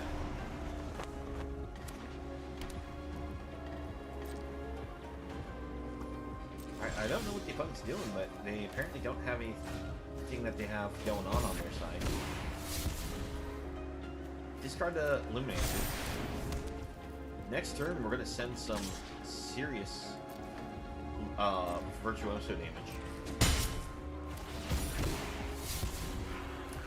Discard this, keep the land. And we'll discard this.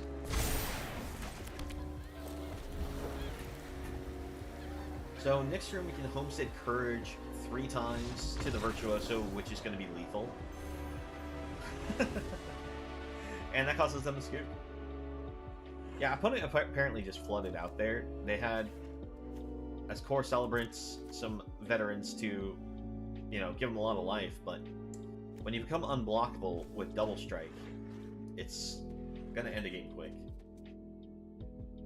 Yeah, this...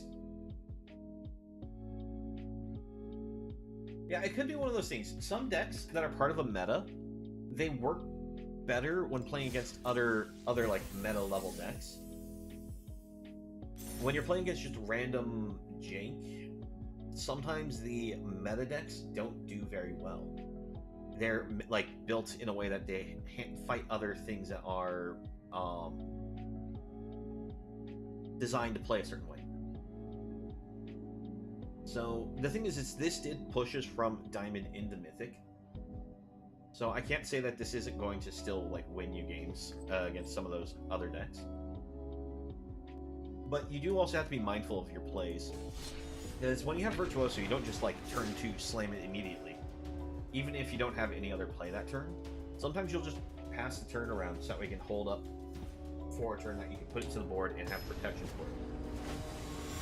And try to maybe find a time when your opponent's also tapped out.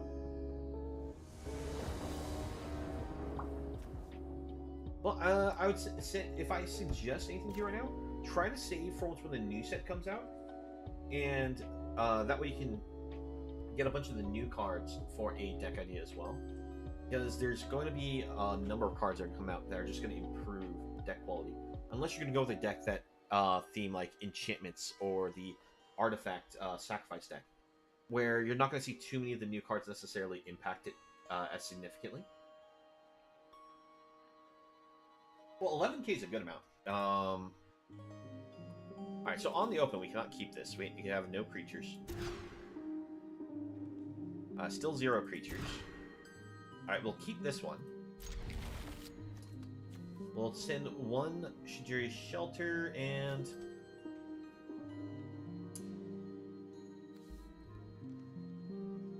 I think, like, do I send both Shijiri Shelters? No, I'll send Ledger Shredder. Now, mulling this hard does hurt us a lot.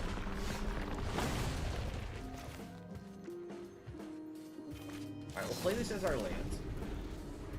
That way we can go island. Pass. Disrupt the Mirror Breaker.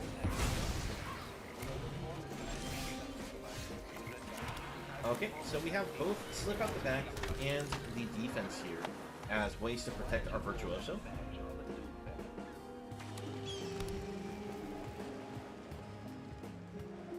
Our opponent is 5 colors. Alright, we'll let that resolve.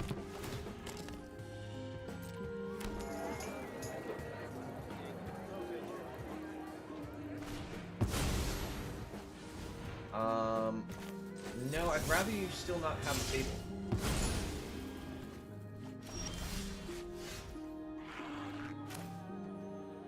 Alright, we'll go for the Delver. We'll attack in with Virtuoso. And I'm kind of just holding this land in hand as potential discard fodder for the Virtuoso in case we find another spell we want to make. Alright, opponent gets a Prismatic Bridge. That's dangerous.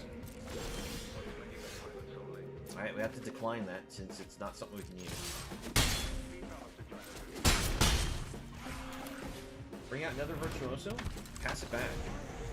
So, unfortunately, out comes a Titan. Because that's the only creature in their deck. Why do I know that's the only creature in their deck? Because Courier Briefcase and Fable the Mirror Breaker are their ways to create creatures, as this only pulls creatures out of your deck. Or planeswalkers. You gotta be kidding me.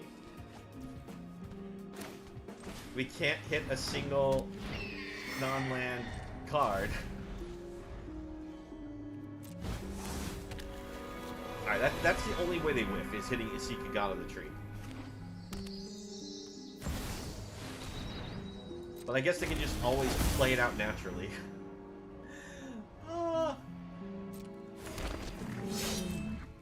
Alright.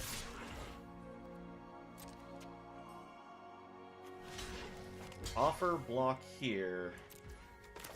Slip it out. Oh my gosh, we're drawing way too many lands.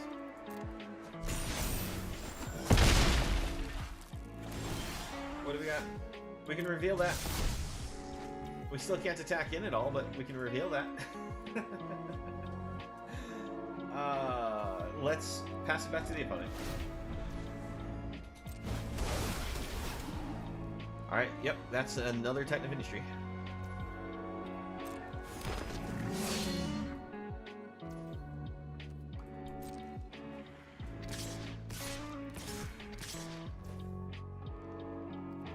Yeah, we're just gonna let this hit us. No blocks, we're just dead. We unfortunately had to mull down the 5, and when we did, we didn't find any of the support spells. Like, we found counterspells which were great. Unfortunately, I didn't save them for the Prismatic Bridge, because, to be honest, I do feel like Mirror Breakers were worthwhile to counterspell with it. Yeah. It's one of the things, they top decked all the mana for their enchantment. Play 5 colors, hit all 5 lands. Can't ask for a better draw for our opponent, right? Alright, on the open, this is going to be a keep. Because we go Blue Source, Delver, and see what happens. That's actually a pretty good draw. Actually would have preferred to have drawn a land that turn. Fortunately, we don't have a reveal here. Go with Disruption for our land for turn and attack. I don't bring out the other Delver because that could just be a Doomscar.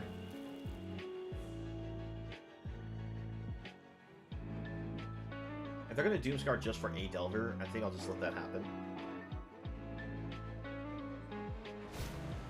Yep.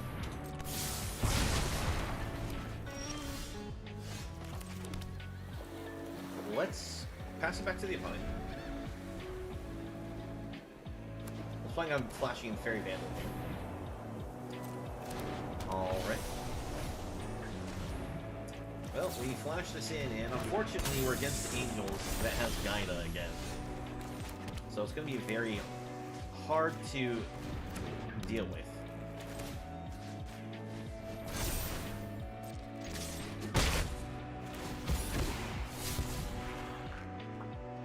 We'll discard this. Because at this point, if the opponent manages to answer Fairy Vandal, we just kind of lose. Yep, Righteous Valkyrie, of course. Can't have an Angel deck not hit their Righteous Valkyrie. That's 6 life for our opponent. We can block the Youthful Valkyrie, which is convenient. Alright, bring this on white. Go for the Purge. Attack in.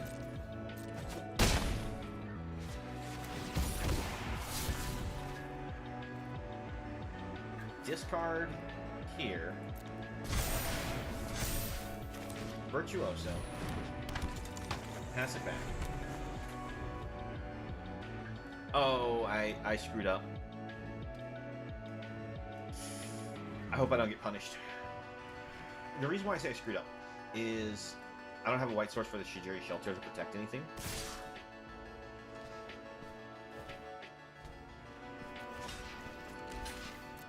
We have to kill Righteous Valkyrie. That's the important thing.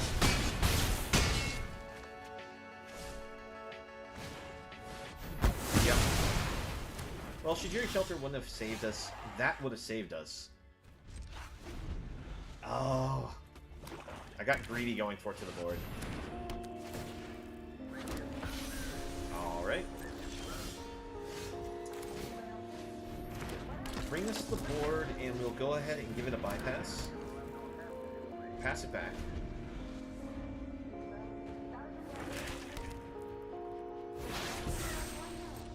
Alright, so that's either Doomscar or...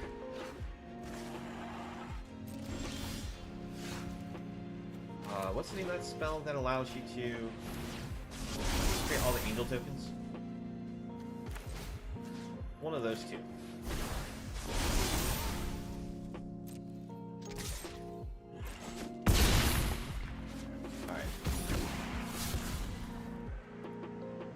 Give up the shelter here.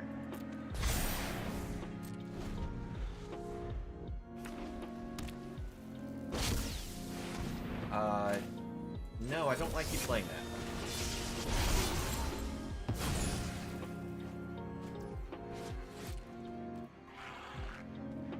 So when you slip out to deny the block, how much does this swing for?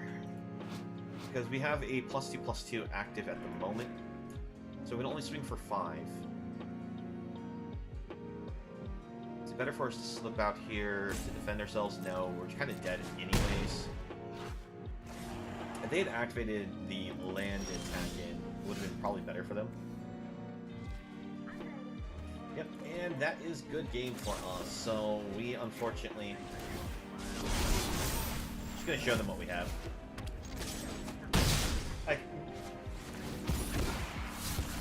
We unfortunately drew way too many lands in the long run. 1, 2, 3, 4, 5, 6, 7 lands. Now, it doesn't seem like we drew a lot, but we are a 18 land deck. So when you put that into consideration, it means we actually drew. Well, let's see. Actually, we drew 7 of the non-spell lands. Oh. Let's see, where is our standing with the deck at the moment? Just gonna take a look at it. Alright, well, I think we've played enough matches with the deck. Now, granted, we ended up going 10-7 with this list. I'll go ahead and show you the list. Now, as I mentioned at the start, I'm missing a very important card for the deck, and that card is Swirling Mist. I'm sorry. What was it called? Oh yeah, it's because I don't have it. Yeah, March of Swirling Mist. So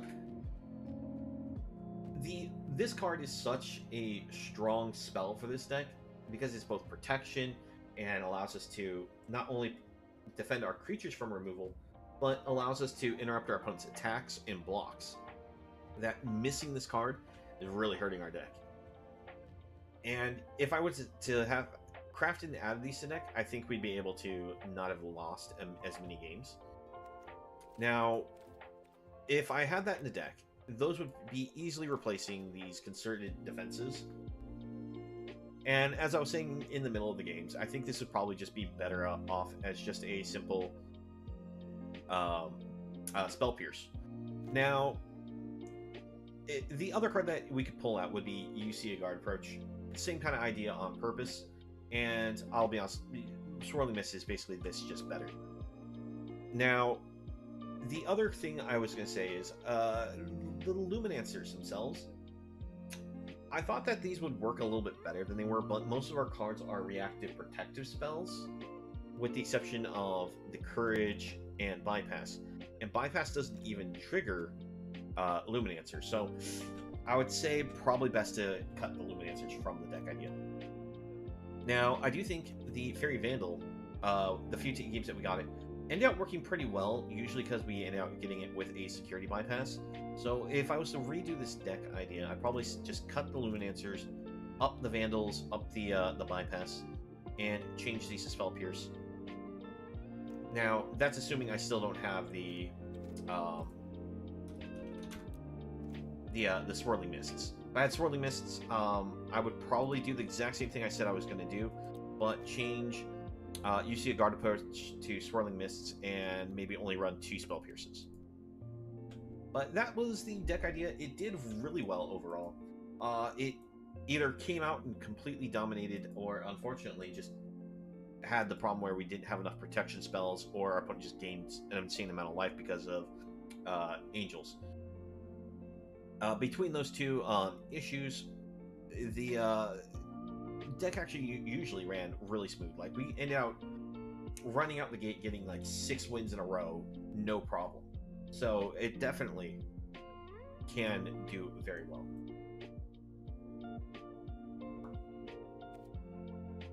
All right.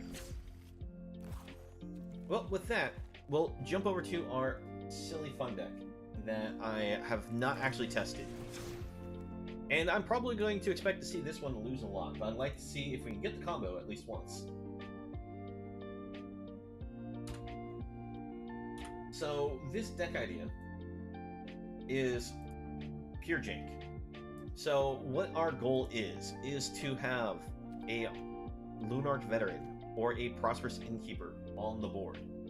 From there, we have a Marauding Blight Priest, so that way whenever we gain a life, each opponent will lose a life. and we combo this with Bergie, so that way whenever we cast a red spell, we get a red mana, and we use the Grinning Ignis loop to just keep putting it into play, and bouncing it back to our hand using the red mana that we get from Bergie whenever we cast it to activate its return function. That's the actual loop goal of the deck.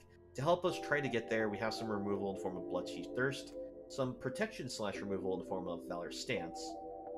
Touch the Spirit Realm kind of serves similar idea of Valor's Stance, where we can use it to channel to protect a card, or we can actually just cast it to exile a artifact or creature our opponent controls. We have Fable of the Mirrorbreaker to help us dig into our combo. Seek's Chariot as a backup win condition because the Chariot is just so powerful. But we also are running a couple copies of Rogue's Gallery because all of our combo pieces are different colors. So if we put them to the board early game, we might just be able to cast one of this and get multiple parts back to our hand. So that's the idea. We'll try some games out and see how well this works.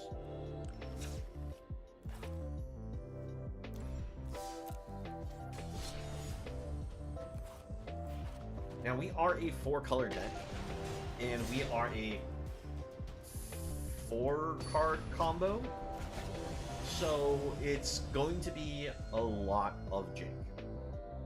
The question is, how well can we survive to get to the Jank? Alright, right off the bat, I don't think this one's a keep because we only have black sources, which are good for the Bloodchief Thirst and Blight Priest, but I don't think those are the important cards. Like, Thirst is good, but I think we need to hit Mulligan. Where's our white sources?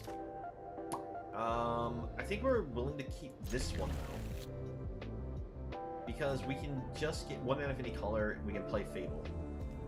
I think we'll put a touch on the bottom. Land pass.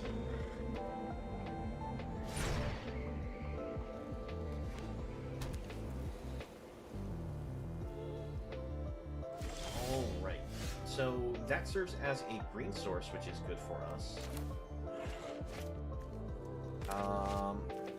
Gonna hold it in our hand, not reveal that we're 3 colors yet.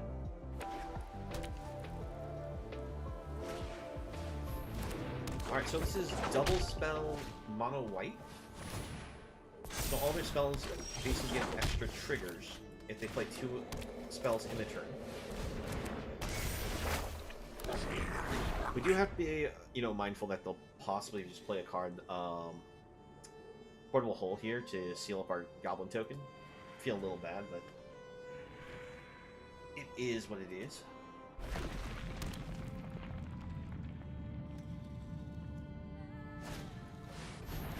Oh, Skyclave, unfortunate. I really wanted to be able to use that to dig. But we do have the ability to attack with the Goblin, get the treasure, play a Seek's Chariot. We got Bergie, so we actually have 2 of the 4 combo pieces in hand. We go for the Chariot.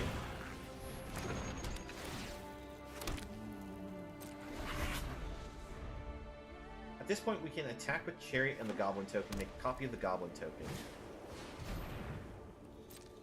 That will allow us to get some treasure value. Unfortunately, double Aspirant for our opponent. Man, this is not going to be good. So if they make it so we can trade to kill one of these monks, I think we go for it.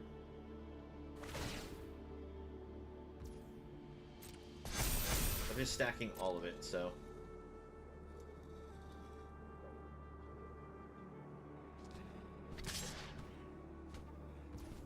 I think we just take the hit then. No block.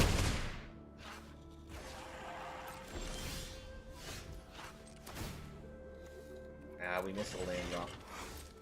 Alright, we attack in.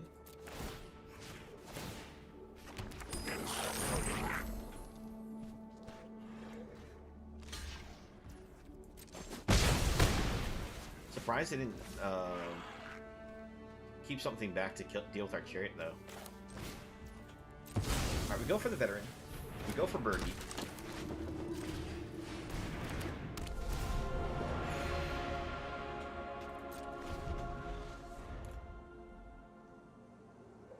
Like I said, we are a lot of craziness here. Not sure how well we'll do in the long run, but at the moment we're not dead to this opponent. Actually, the fun thing about the Lunarch Veteran, that this combo will work whether it's on the front or back side of it, because this is where when a creature leaves the battlefield. So if we get the Grinning Ignis combo, it still will trigger with the Veteran on both sides.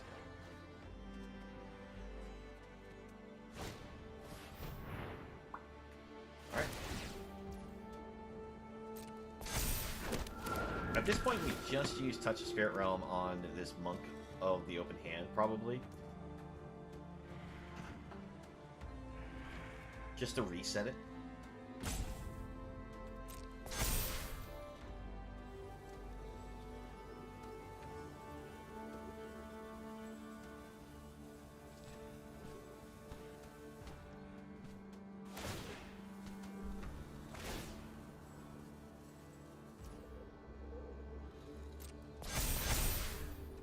Then again, that flyer might be more of an issue. We'll offer a chump block.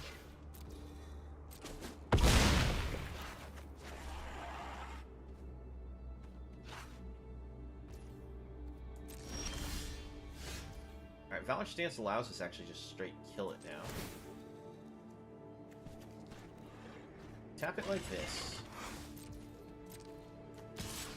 Attack with these.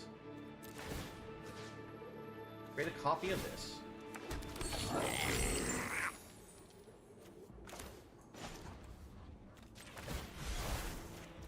Going to get rid of this before it can be a blocker.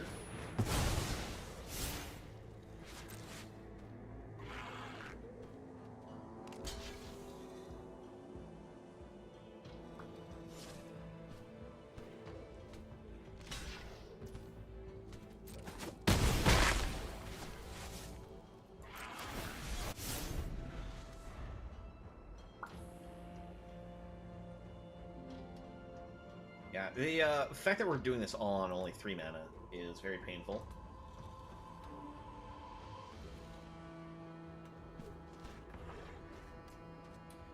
I did make sure there was at least 24 lands in the deck.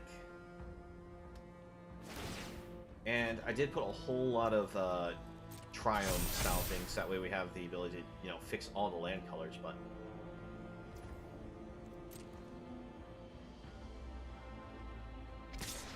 Opponent attacks in with that. We offer a block with the cat.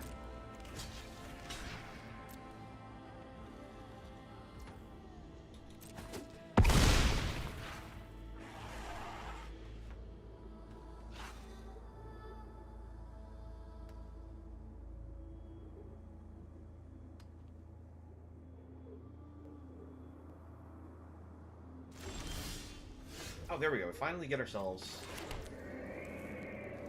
another land.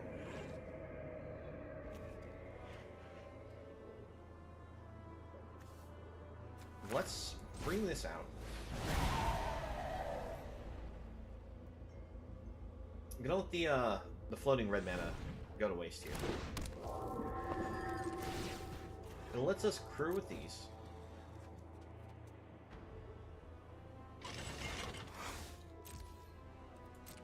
Oh, that mana goes through the phases. I forgot that.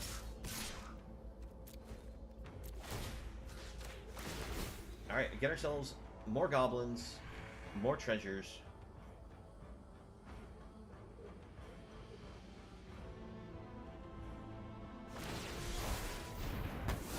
We're fine with that going away, because we just bring out another chariot.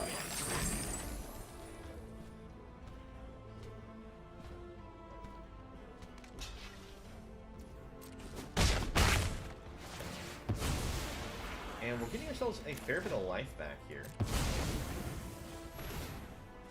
I think we're successfully running away with this match.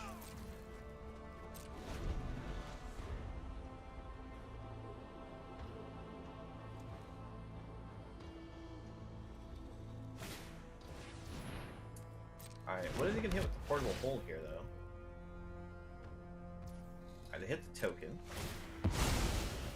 Still triggers life gain.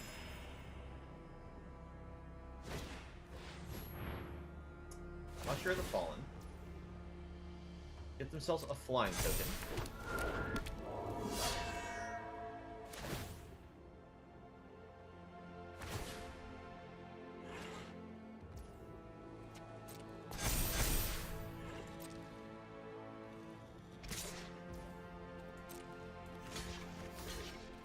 Offer the chump block. Preserve one token. At this point, we can use Valor Stance to give our chariot like indestructible here.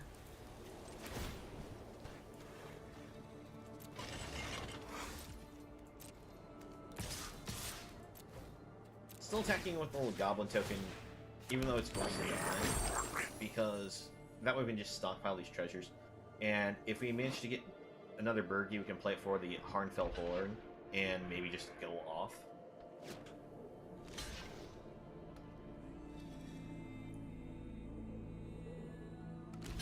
Alright, opponent's gonna give the chariot the double block treatment, maybe? Nope. They thought about it and they're like, no, I don't want to give up the Clarion Spirit, which, I'll be honest, makes sense.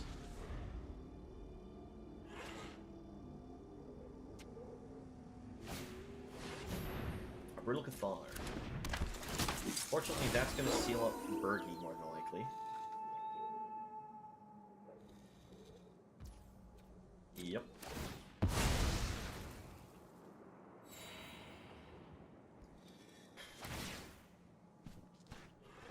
If we draw the creature, it makes it that way we, make them lose life for gaining life, or whenever we gain life.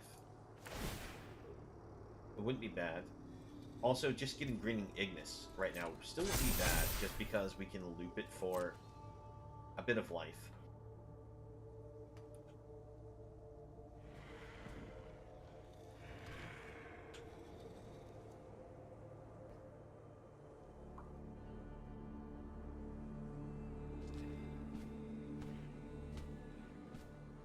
I'm trying to think, like, what's the opponent's plan here? They may just pass back. Yeah, I'm gonna hold the 9/9 back, it looks like.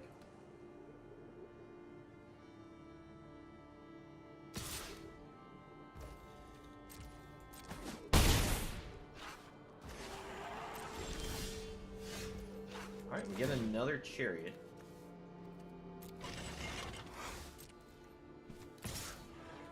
We'll attack in, make a copy of the goblin. Hold the goblin back still, though.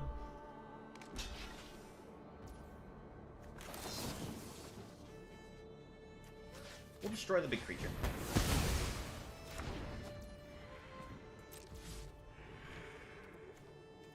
See, we currently don't have anything to return with the Rogues Gallery still, since all of our creatures went into exile that we've drawn, which is only one. Oh no, Skyclave Apparition. They steal the Seeker's Chariot. It's a shame we drew a second one, right? Or third one.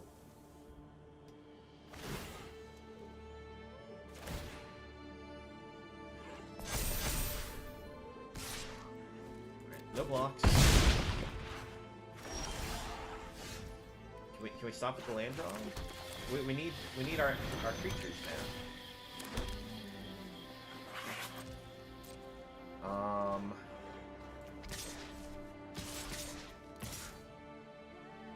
We'll tap with these.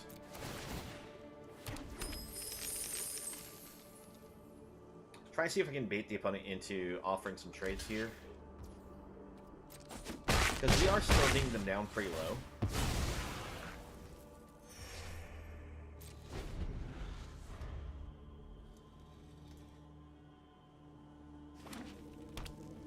Alright, no spell from our opponent, which means it's going to turn to night. That's dangerous for us because of how Brutal Cathar works. Alright, opponent's just going to build up the Barons. We have to block the flyer at this point.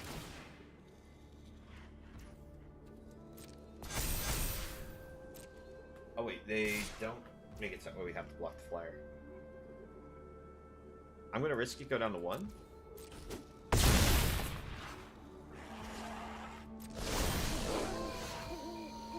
More land? Oh my gosh.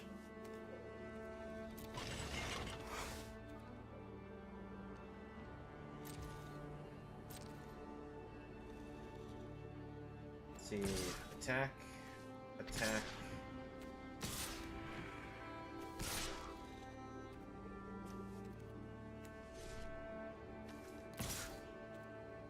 Let's see, 1, 2, 3, 4. They have to block at least the Seeker's Chariot. And one cat. Or one of the 2/2s. So we can't really...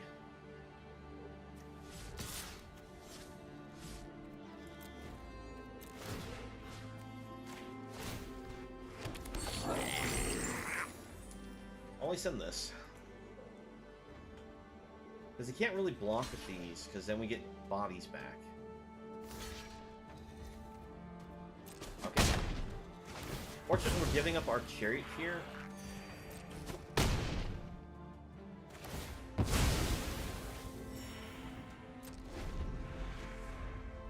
This is just not very good, because...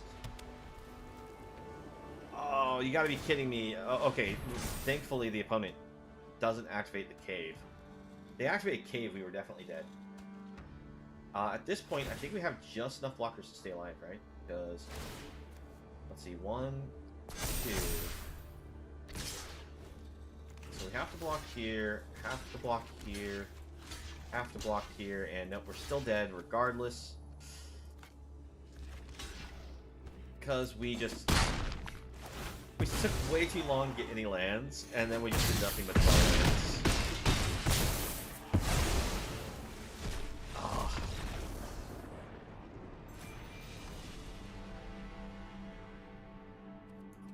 Like, if we drew an extra Burgie, it would have helped just because we could have, you know, used it for the Harnfell Horn. And been able to, like, discard these cards because of how much treasure production we had going. Shame that didn't happen.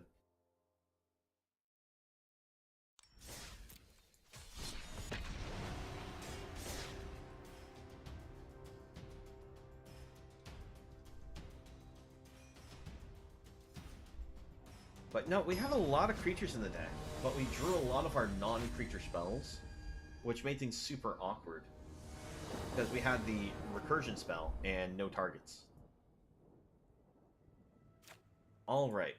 On the open, we'll keep this. This actually seems very dangerous because of the Light Priest with all of these Innkeepers.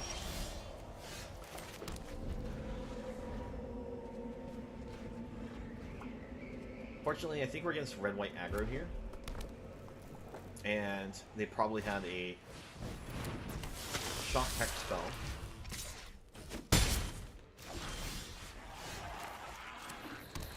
Alright, go for Innkeeper. Let's see, can I do Innkeeper and anything else important here? Well, I actually have just that treasure. I can go Innkeeper, Light Priest.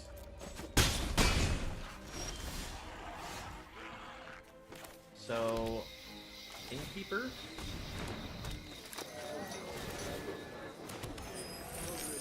Light Priest.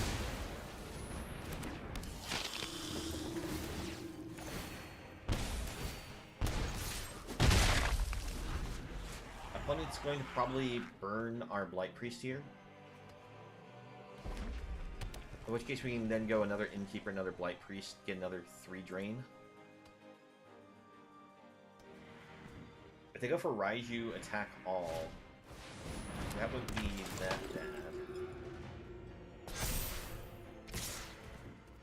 No blocks. Oh, that's it. Alright. If that's the case, Innkeeper. It's gonna be a lot of drain.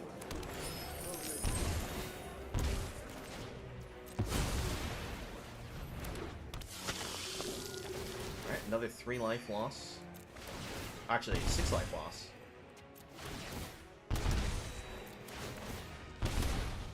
Send them.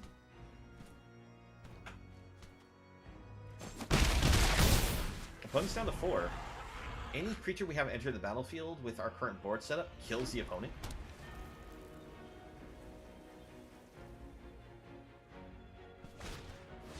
Thundering Raiju, okay.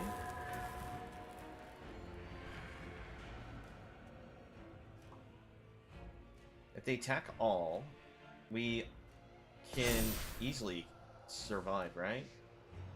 Because counter here, this will do 1, 2, 3. So 6, 10. So yeah, no, it wouldn't be enough for the opponent to kill us.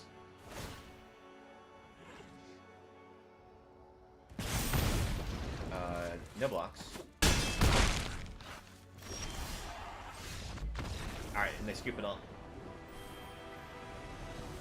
I think they should have still just tried to wait until we played a creature, because we only had lands. And our attack in was actually going to be 1 point short because they block kill both of these Blight Priests. So it wasn't set in stone there.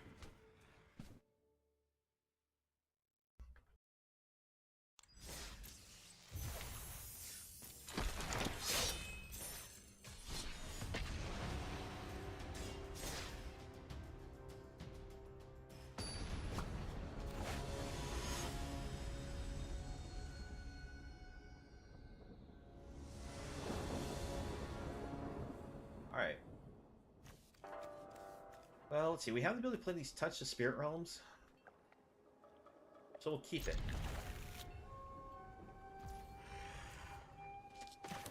Go for farmland.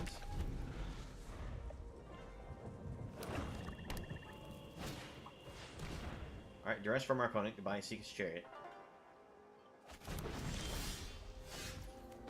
Play the garden.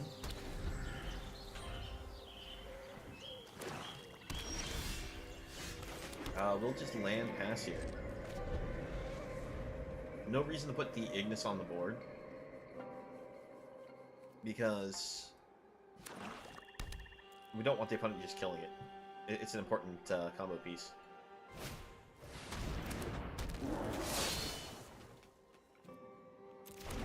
You know, I'm gonna let that sit on the board. We're gonna use touch on it. I don't think it matters which color we get here, but I think black is actually more important. The reason why the black is more important is we run Blood Chief's Thirst. This gives us double black for it. Alright, opponent feeds the swarm.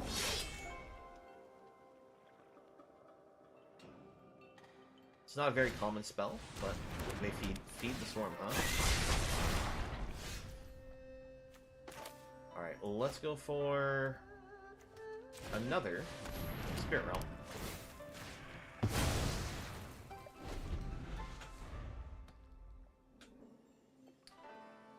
Let's see, if we get a land, I think we just go for the Innkeeper by itself still.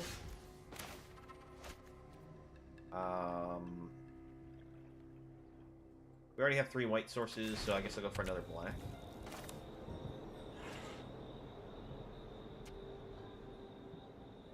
Actually, I'm just gonna go for the Harnfell Horn.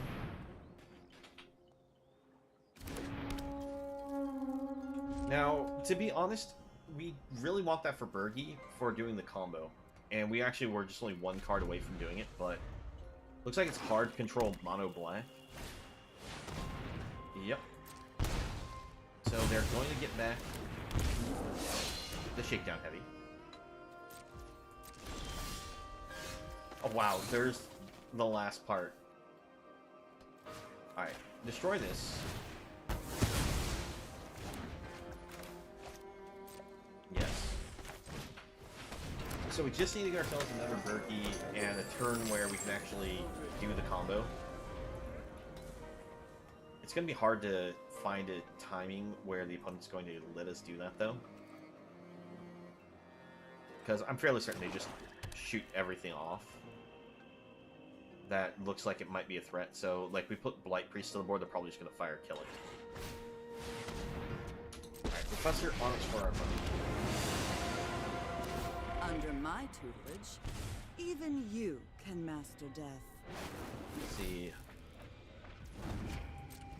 Come on, there's gotta be something useful. Alright, Blight Priest to the board.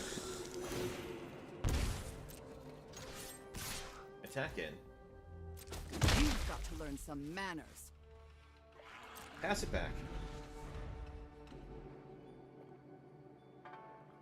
If the opponent's actually seeing all the 4 pieces, they might be able to piece together what we're trying to do here.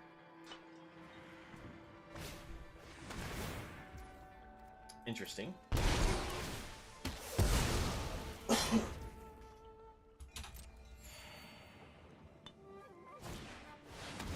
Invoke Despair. Unfortunately, that's just going to kind of drain us out of this match.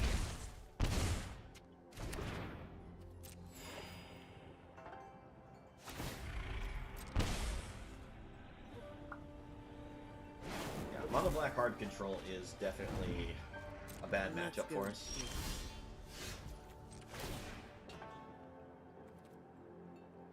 Let's see. I think I need to just discard and find ourselves the removal for Professor Onyx, but pass it back.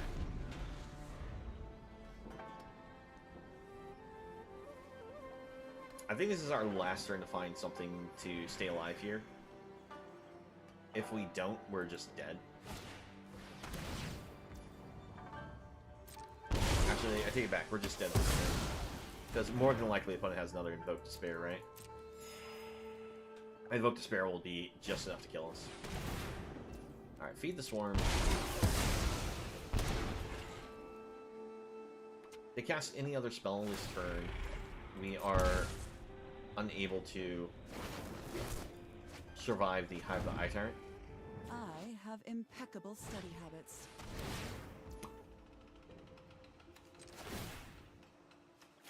We'll discard this. See if we get an instant spell. Alright.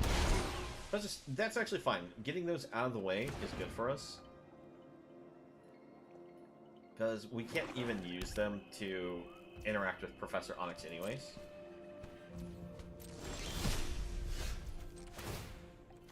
Alright, discard. Discard. Come on, where is our Blood Chief Thirst? Nope. Yeah, that's a good game.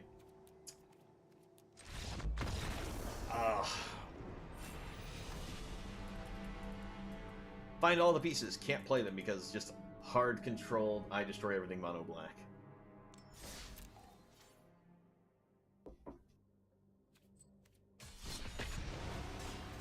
Now, I'll be honest. This is, like I said, a complete jank deck. I don't expect this deck to win very often. And I just want to try to see if we can pull off the combo. That is the goal.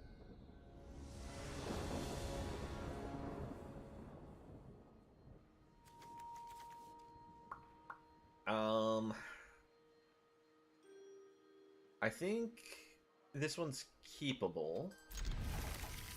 Got 2 combo pieces in hand. Got some removal to keep us alive. But we're against aggro.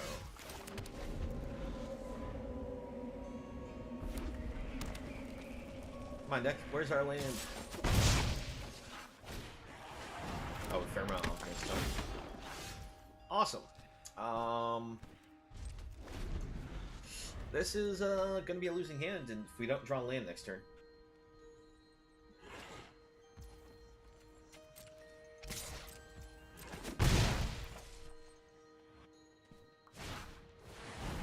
Another Thermal Alchemist.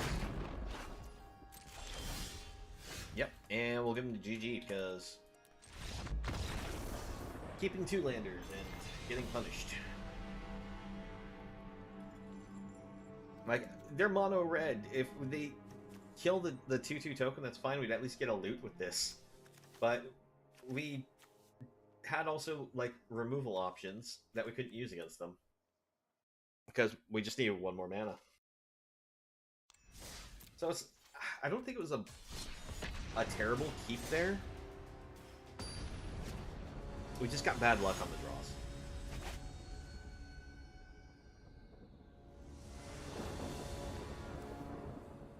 Okay, we got mana of every color. We got a Veteran, Vital Stance, and Touch. So I think this is keep. It's like one of our safest keeps that we've had so far.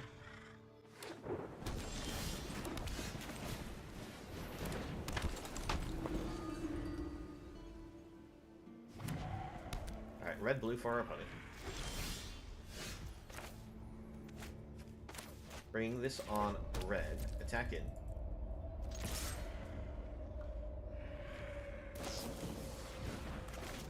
You know, I really do not appreciate that at all. I'm gonna keep my creature. The fact that that's an exile is why I'm going to protect it.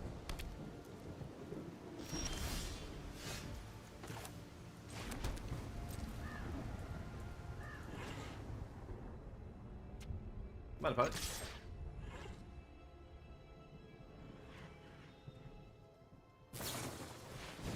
Okay, that all living done. They were really afraid of that Lunar Vendor.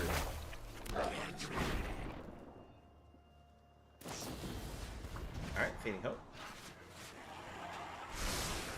Lots of spot removal from our opponent, but the thing is, we at least get to keep the Fable for the at least the, you know, discard draw here. Oh, they're a Galazet player. Interesting.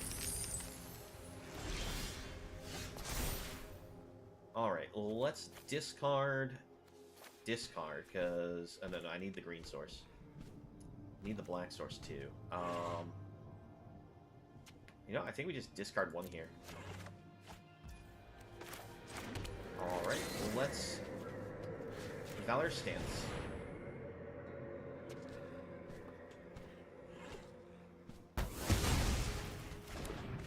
And pass it back to the opponent. I decided to play the land I did to play around spell fusion from our opponent, because I wasn't entirely sure what they are doing. Very interesting. Actually makes sense. Bank Buster.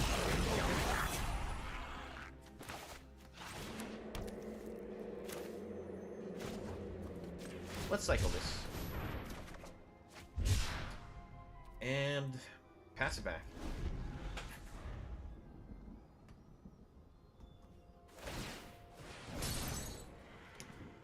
Why are we flooding so hard? 1, 2, 3, 4, 5, 6, 7,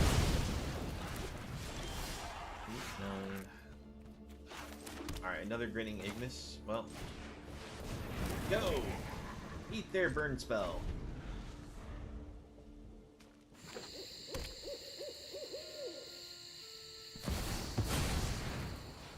Titan of Initiative. Alright.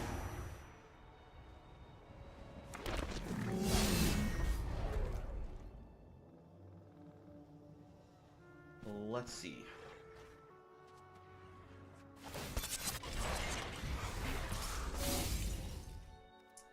We'll take the hit.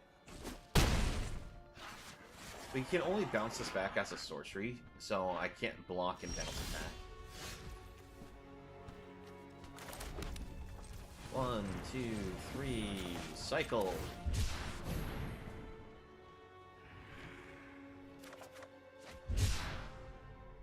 You gotta be kidding me.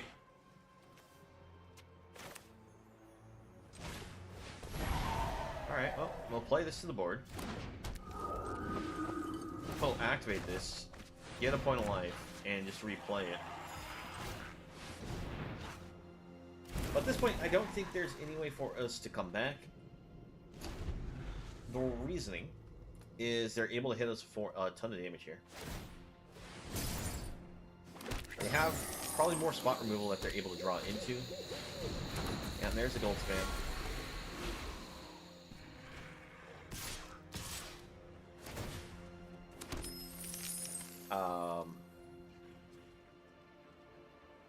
Excuse me, why did you not attack with that? Oh, I'll take the hit. Because we're dead next turn, right? Yeah, we're dead next turn. I could not go through enough lands. We drew a land so many... Like, we couldn't empty our hands. We put a land every turn. 1, 2, 3, 4, 5, 6, 7. So it was turn 8, we had 9 lands. Like, we cycled 2 lands, and we discarded a land to a Mirror Breaker. If I knew I was going to be drawing that many more lands, I would have discarded 2 lands to the Mirror Breaker instead of only 1. We've had problems where we aren't drawing lands, so that's why I didn't want to over-pitch.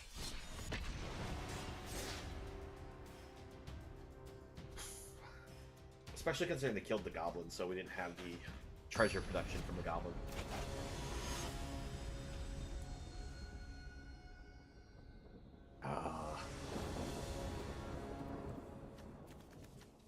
Alright, so we have 3 of the pieces here, so we'll keep it. It's a shame we don't have the game life part of the combo, because they're the cheaper part to play. We have all of our colors fixed on the board. Gonna attempt to go for the Fable first. 2 reasons why I go for the Fable first. One, it helps us be able to loot in the case that we don't like what we draw. Second reason is they can put it for the free card. That we could have attacked with that and got ourselves treasures. I'll just discard 1 here. Alright, I like it. So we get the Innkeeper. Opponent's clearly got removal for it. We'll hold up Touch as a way to discard to protect it.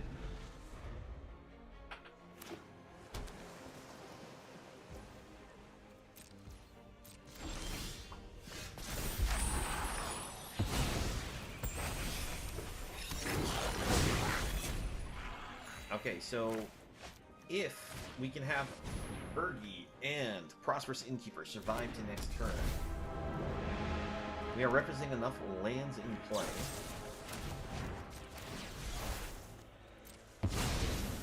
to do the combo. Actually, I need 1 more land, because I can play Blight Priest, then go to Grinning Ignis and start comboing. But they're not going to let it survive, no. So rude. Alright. Get the Fable. Copy the tokens, that way we can get more treasure.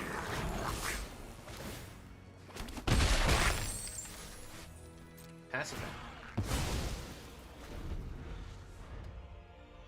It's kind of funny how we draw the full combo part when we're against hard control.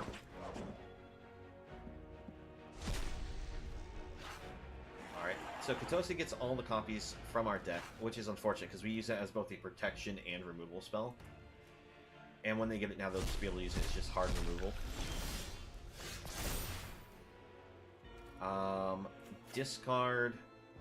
Discard.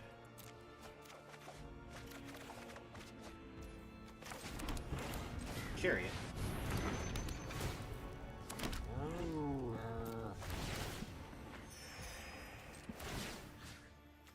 Copy.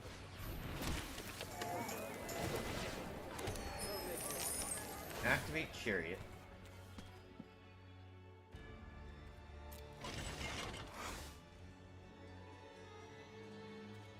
Move to combat. Oh, I forgot. I can't do that yet. Never mind. I pulled stupid.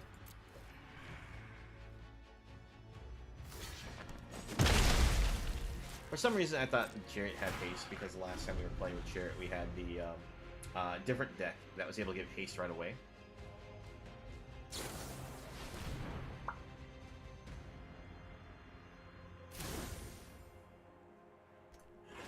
My goal was use the Chariot to create a copy of Innkeeper, but we're going to lose Chariot now to our Touch. Unless you get rid of Reflections, which also makes sense. Like, it was a 50-50 split between the 2 cards.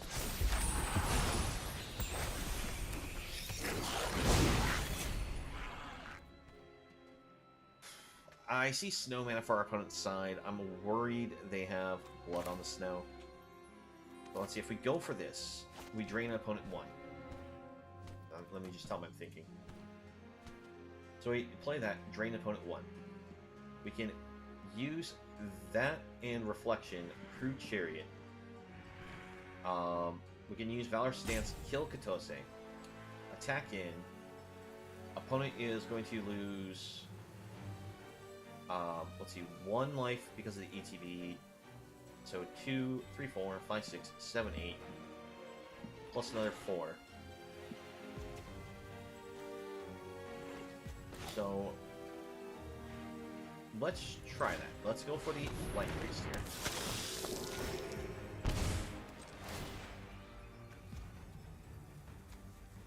Crew.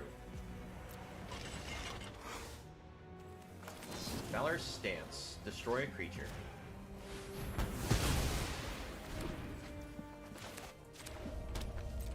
Attack it. Copy.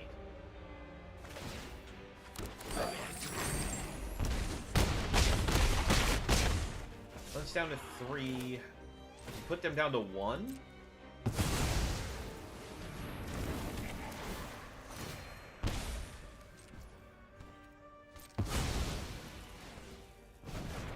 Maybe I'll just leave them at 2.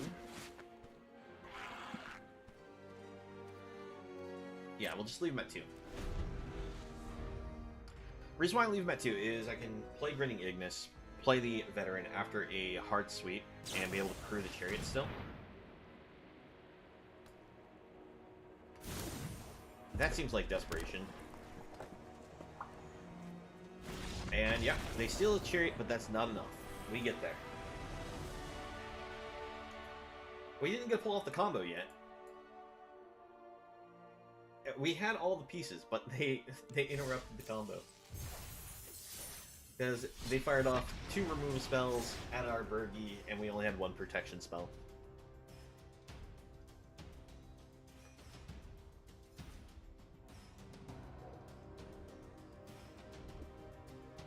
Alright. Well, you can give this another go.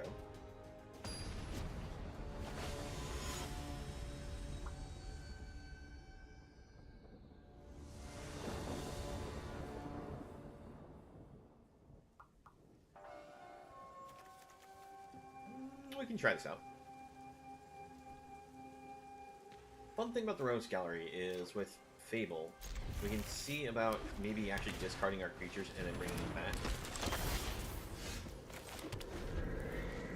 Why are you mono white? Or white red? Same deal. Guiding Voice. Oh, okay. They're the Virtuoso variants of this deck. So, I'm a little surprised they took Introduction to Prophecy as their card, but...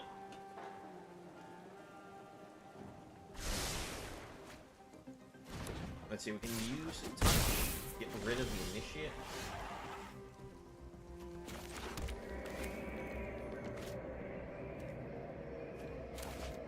I'd rather do that now, so that way we don't have to worry about them potentially finding a way to protect it, and then, you know, be able to use the counters pull to destroy our enchantments. I don't mean, I want to get rid of the Raiju here, but... Alright. Here comes Fable.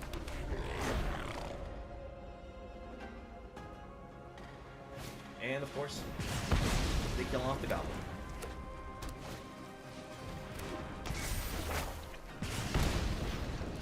We actually have the whole combo in hand, but we're going to die before we can actually do it. Alright, let's see. Discard, discard. Try to find ourselves a untapped green source. Do not find the untapped green source, but we do find Veteran. And we can play that into Light Priest. Pass it back.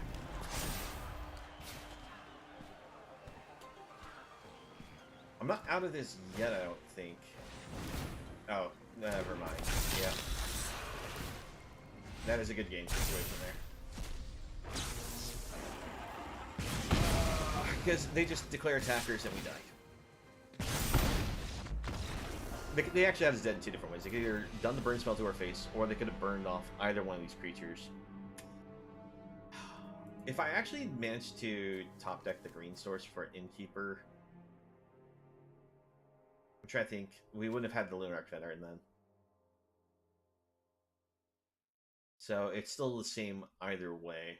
Well, actually, we drew both those at the same time, so if we actually drew this as an untapped green source. We could have gone Innkeeper, Veteran, and Blight Priest all in the same turn. And I would have done that just because I was worried about how much damage our opponent could burst there. The thing is, it's would we have had enough mana from that point to do our combo? Because let's say that they do exactly what they did. Raiju, Adversary. Now, they probably throw the 3 damage, killing one of our creatures. Probably killing Blight Priest. So, offer block there, play Burgi. Depending on the draw, we might be able to get the infinite life gain with Ignis, but it's still a stretch.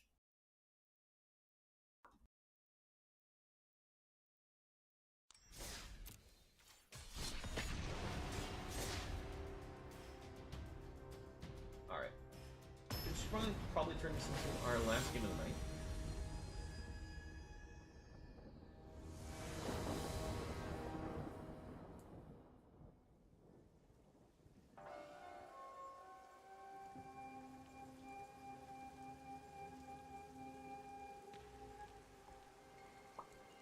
And we'll keep it. I just like to see if we can do the combo once. That's really what I'm trying to do.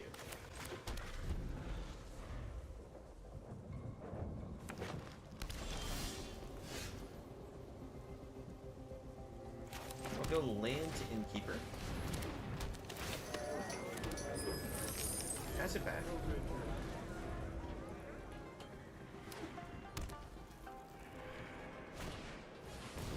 Magda for our opponent.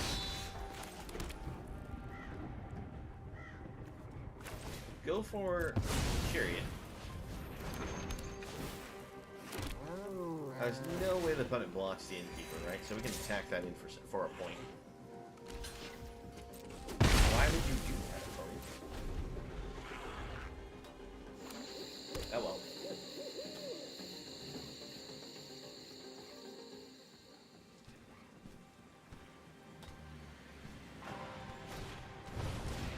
Axis that they're going to blitz.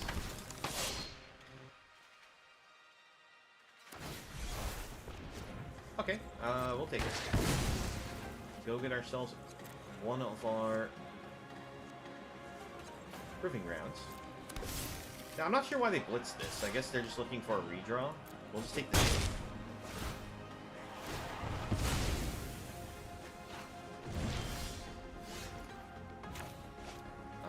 Go it on white.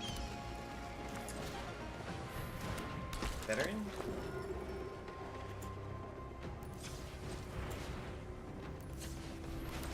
Play the Grinning Ignis, and we'll loop it for some life.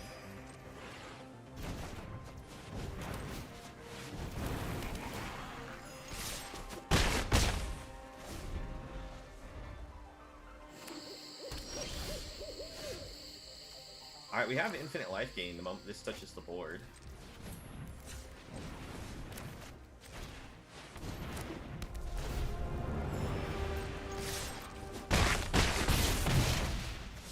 And we'll activate. Opponent, would you like to scoop now? Oh, this is going to be a great showing if you're the person who asked about this last time, about being able to be timed out, doing an infinite loop. As you'll see eventually, this game's going to start auto-checking me on doing the loop. Yeah, I'm not sure I want to still do this.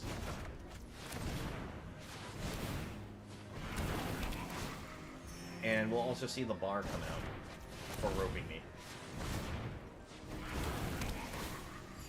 Now the thing is, it's if you're an opponent and you don't have a way to deal with infinite life, you should just scoop. But this is Arena, so infinite life isn't truly infinite unless there's no way to actually break the loop. This one is a I must cast to keep doing.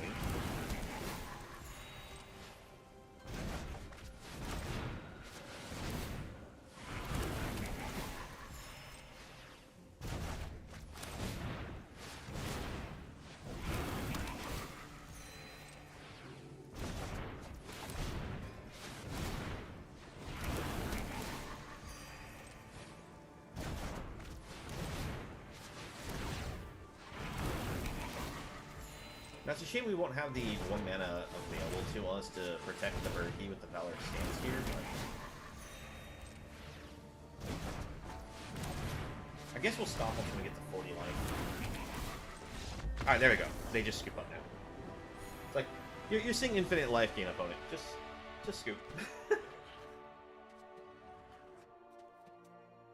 I actually had one opponent that did wait for the bar to come down and time me out before, and managed to win just because infinite life gain combo is not truly infinite.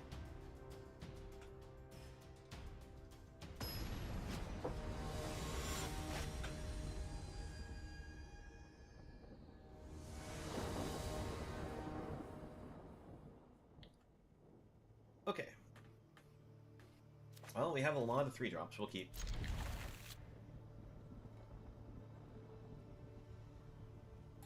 Hey there, Raz. Did you actually catch our life gain combo there? Let's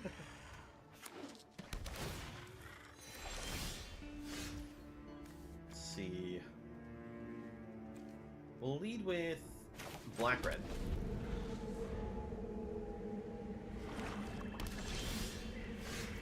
Go with the red-white. And next turn we go with a Blight Priest just to put something on the board.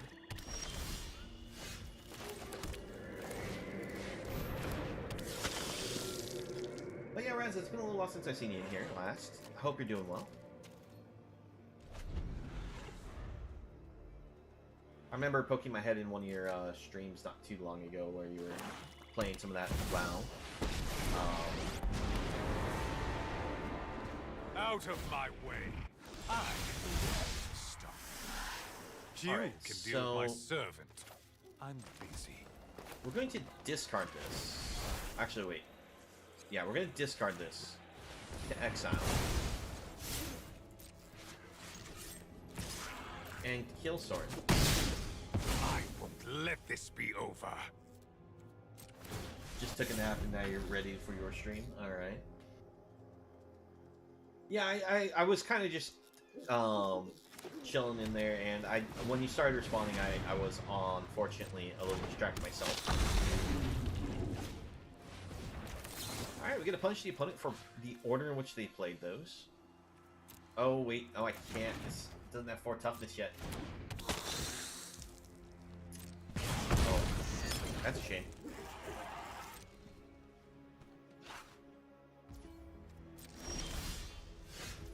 Let's see here. Go for the blade. I'm going to attack in with our Light Priest. Try to force them to use their Predator sacrifice function. This way we can use Valor Stance to kill the Predator during their turn.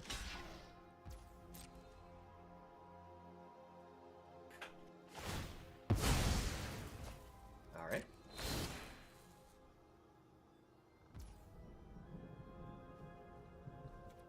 Yeah, I actually, I switched over to the side-scrolling text instead of the usual vertical ones, because I felt it just kind of worked a little bit better with the display. Pass it to our opponent.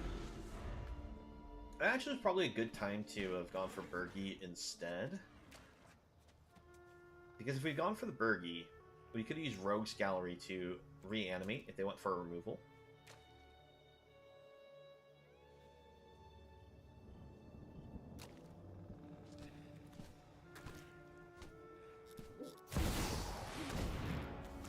Alright, let's Valor Stance destroy the Predator. Before that, the Weird Sisters get to the board, so that way they can sacrifice and protect it.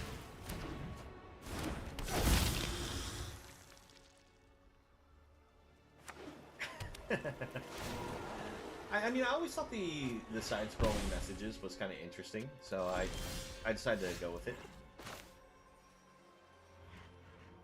Alright. I think what we're going to do is we're actually going to go for the Harnfell Horn here. Like, we need Bergie for the actual combo, but I'm worried that our opponent just has removal options. Oh, wait. Not not full skip. I want to attack.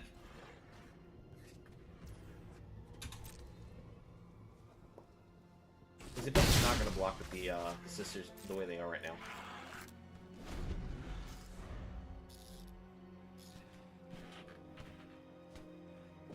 We actually have a fair bit of mana, so being able to just keep discarding cards from our hand could lead us to finding combo pieces easy. Now, funny thing is we actually don't mind necessarily discarding a combo piece or two to our graveyard because we have Rogue's Gallery.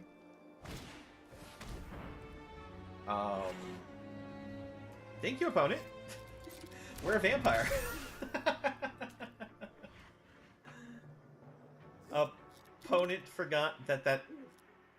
Yeah, I've done this before also. Gift of Fangs. It's +2/+2 as long as it's a vampire. -2/-2 otherwise.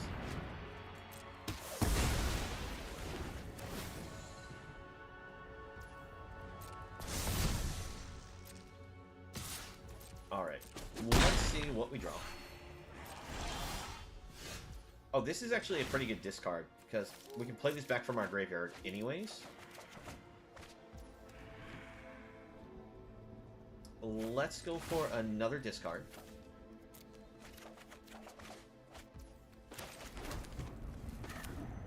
Alright, we have the ability to play both of these, so we will. And play the Seeker's Chariot.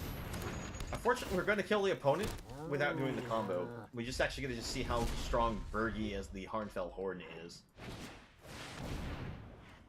Ooh, that's dangerous.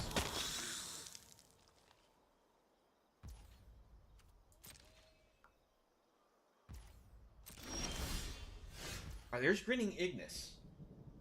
Oh, we have the whole combo. Oh, we're missing Bergie now. Alright, let's discard Ignis. There's Bergie. Alright, we got it. So, 1, 2, 3. Bring out Bergie.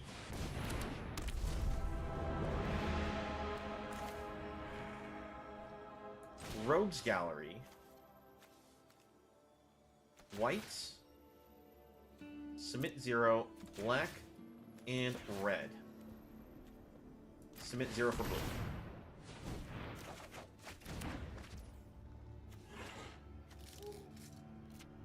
Now here's the problem is, they have the ability to activate this twice to shoot something off.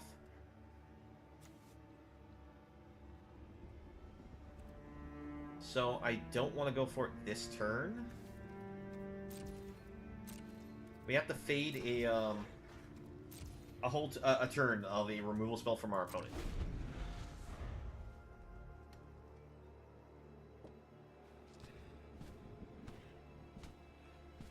So if Bergie manages to survive on the board, we infinite combo. Well, I guess we have to hope that they still tap out. That they can't use this twice. Or even once. Well, I guess if they can only use it once, we can play this, get it killed, disturb it back, and still do our combo. Okay. We're still good. We're still good. As long as they don't have a removal spell.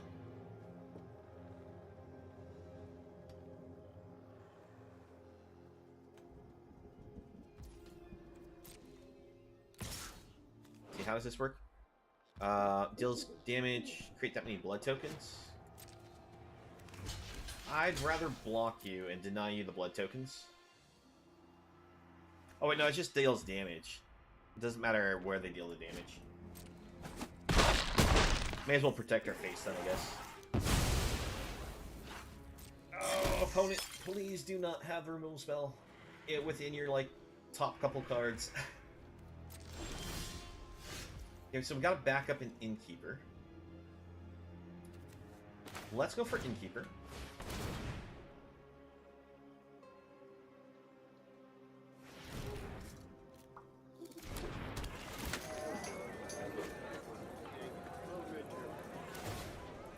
Yep, that's fine. Opponent's capped out to a point that I don't think they can win now, so we'll give them the GG. Because we're going to show them an infinite combo.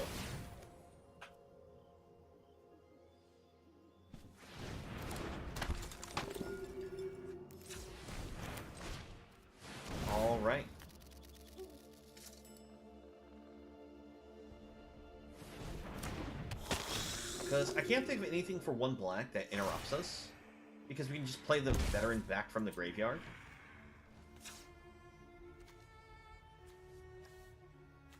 Let's see. Yep, I'll just play this. And we gain a life. They lose a life.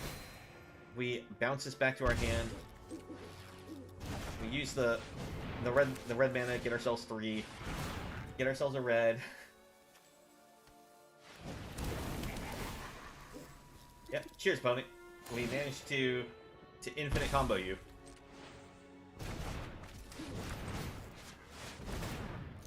Now, unfortunately, it's a slow combo to win with. Because it's just, you got all these interactions here. And since the opponent has to hit the OK button every time because they have the blood vials here. Okay, they're just doing that so that we can give up the priority. So that way we can kill them faster.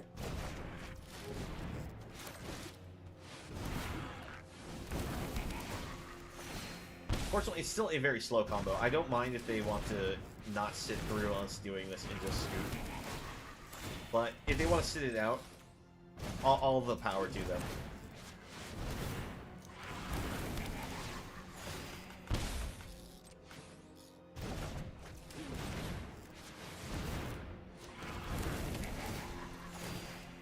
There's some things people don't pick up right away on the fact that it is an infinite combo, and some people forget that why they have priority to interact with it. And our opponent went with the idea of, alright, you know, I'm just going to not try to, like, fake a interaction here, or they just realize that they can just make the combo go faster by activating the blood.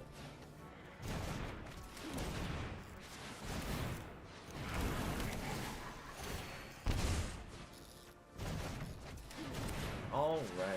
Well, there we go. We managed to actually do the whole combo here. And that's what I was just trying to, like, just do at least once with this deck.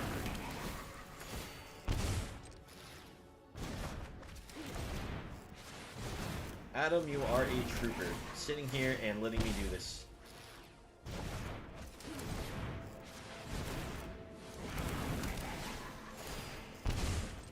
I wish there was a way to be able to, like, make this go faster.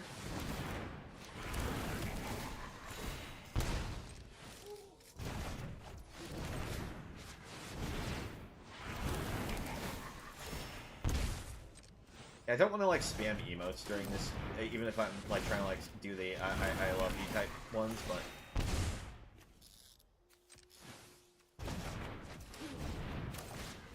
Let's give them one heartfelt emote there. We appreciate them for that. And there we go. We gotta do the whole infinite combo, and we were in the Mythic League here, so...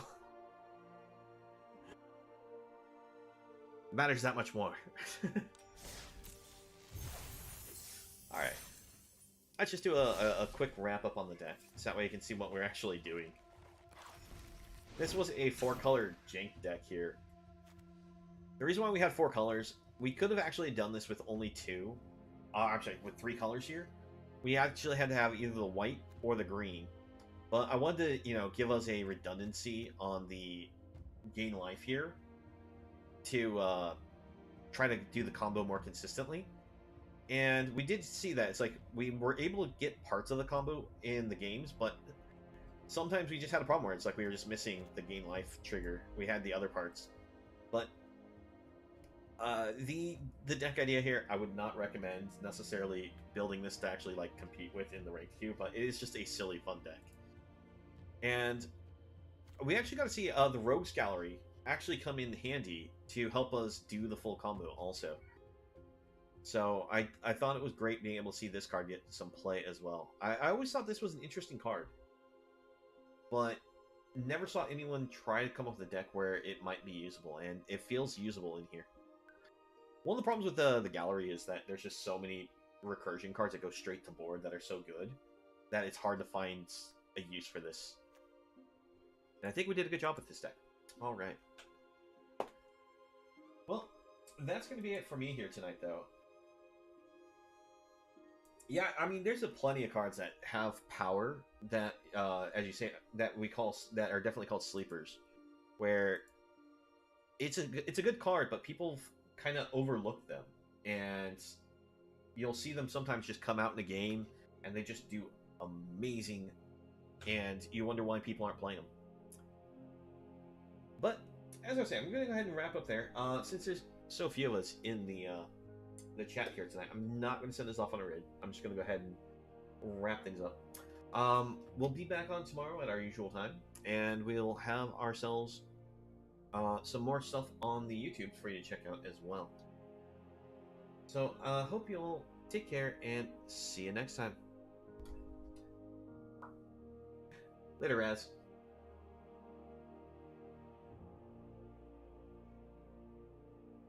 Where's my button?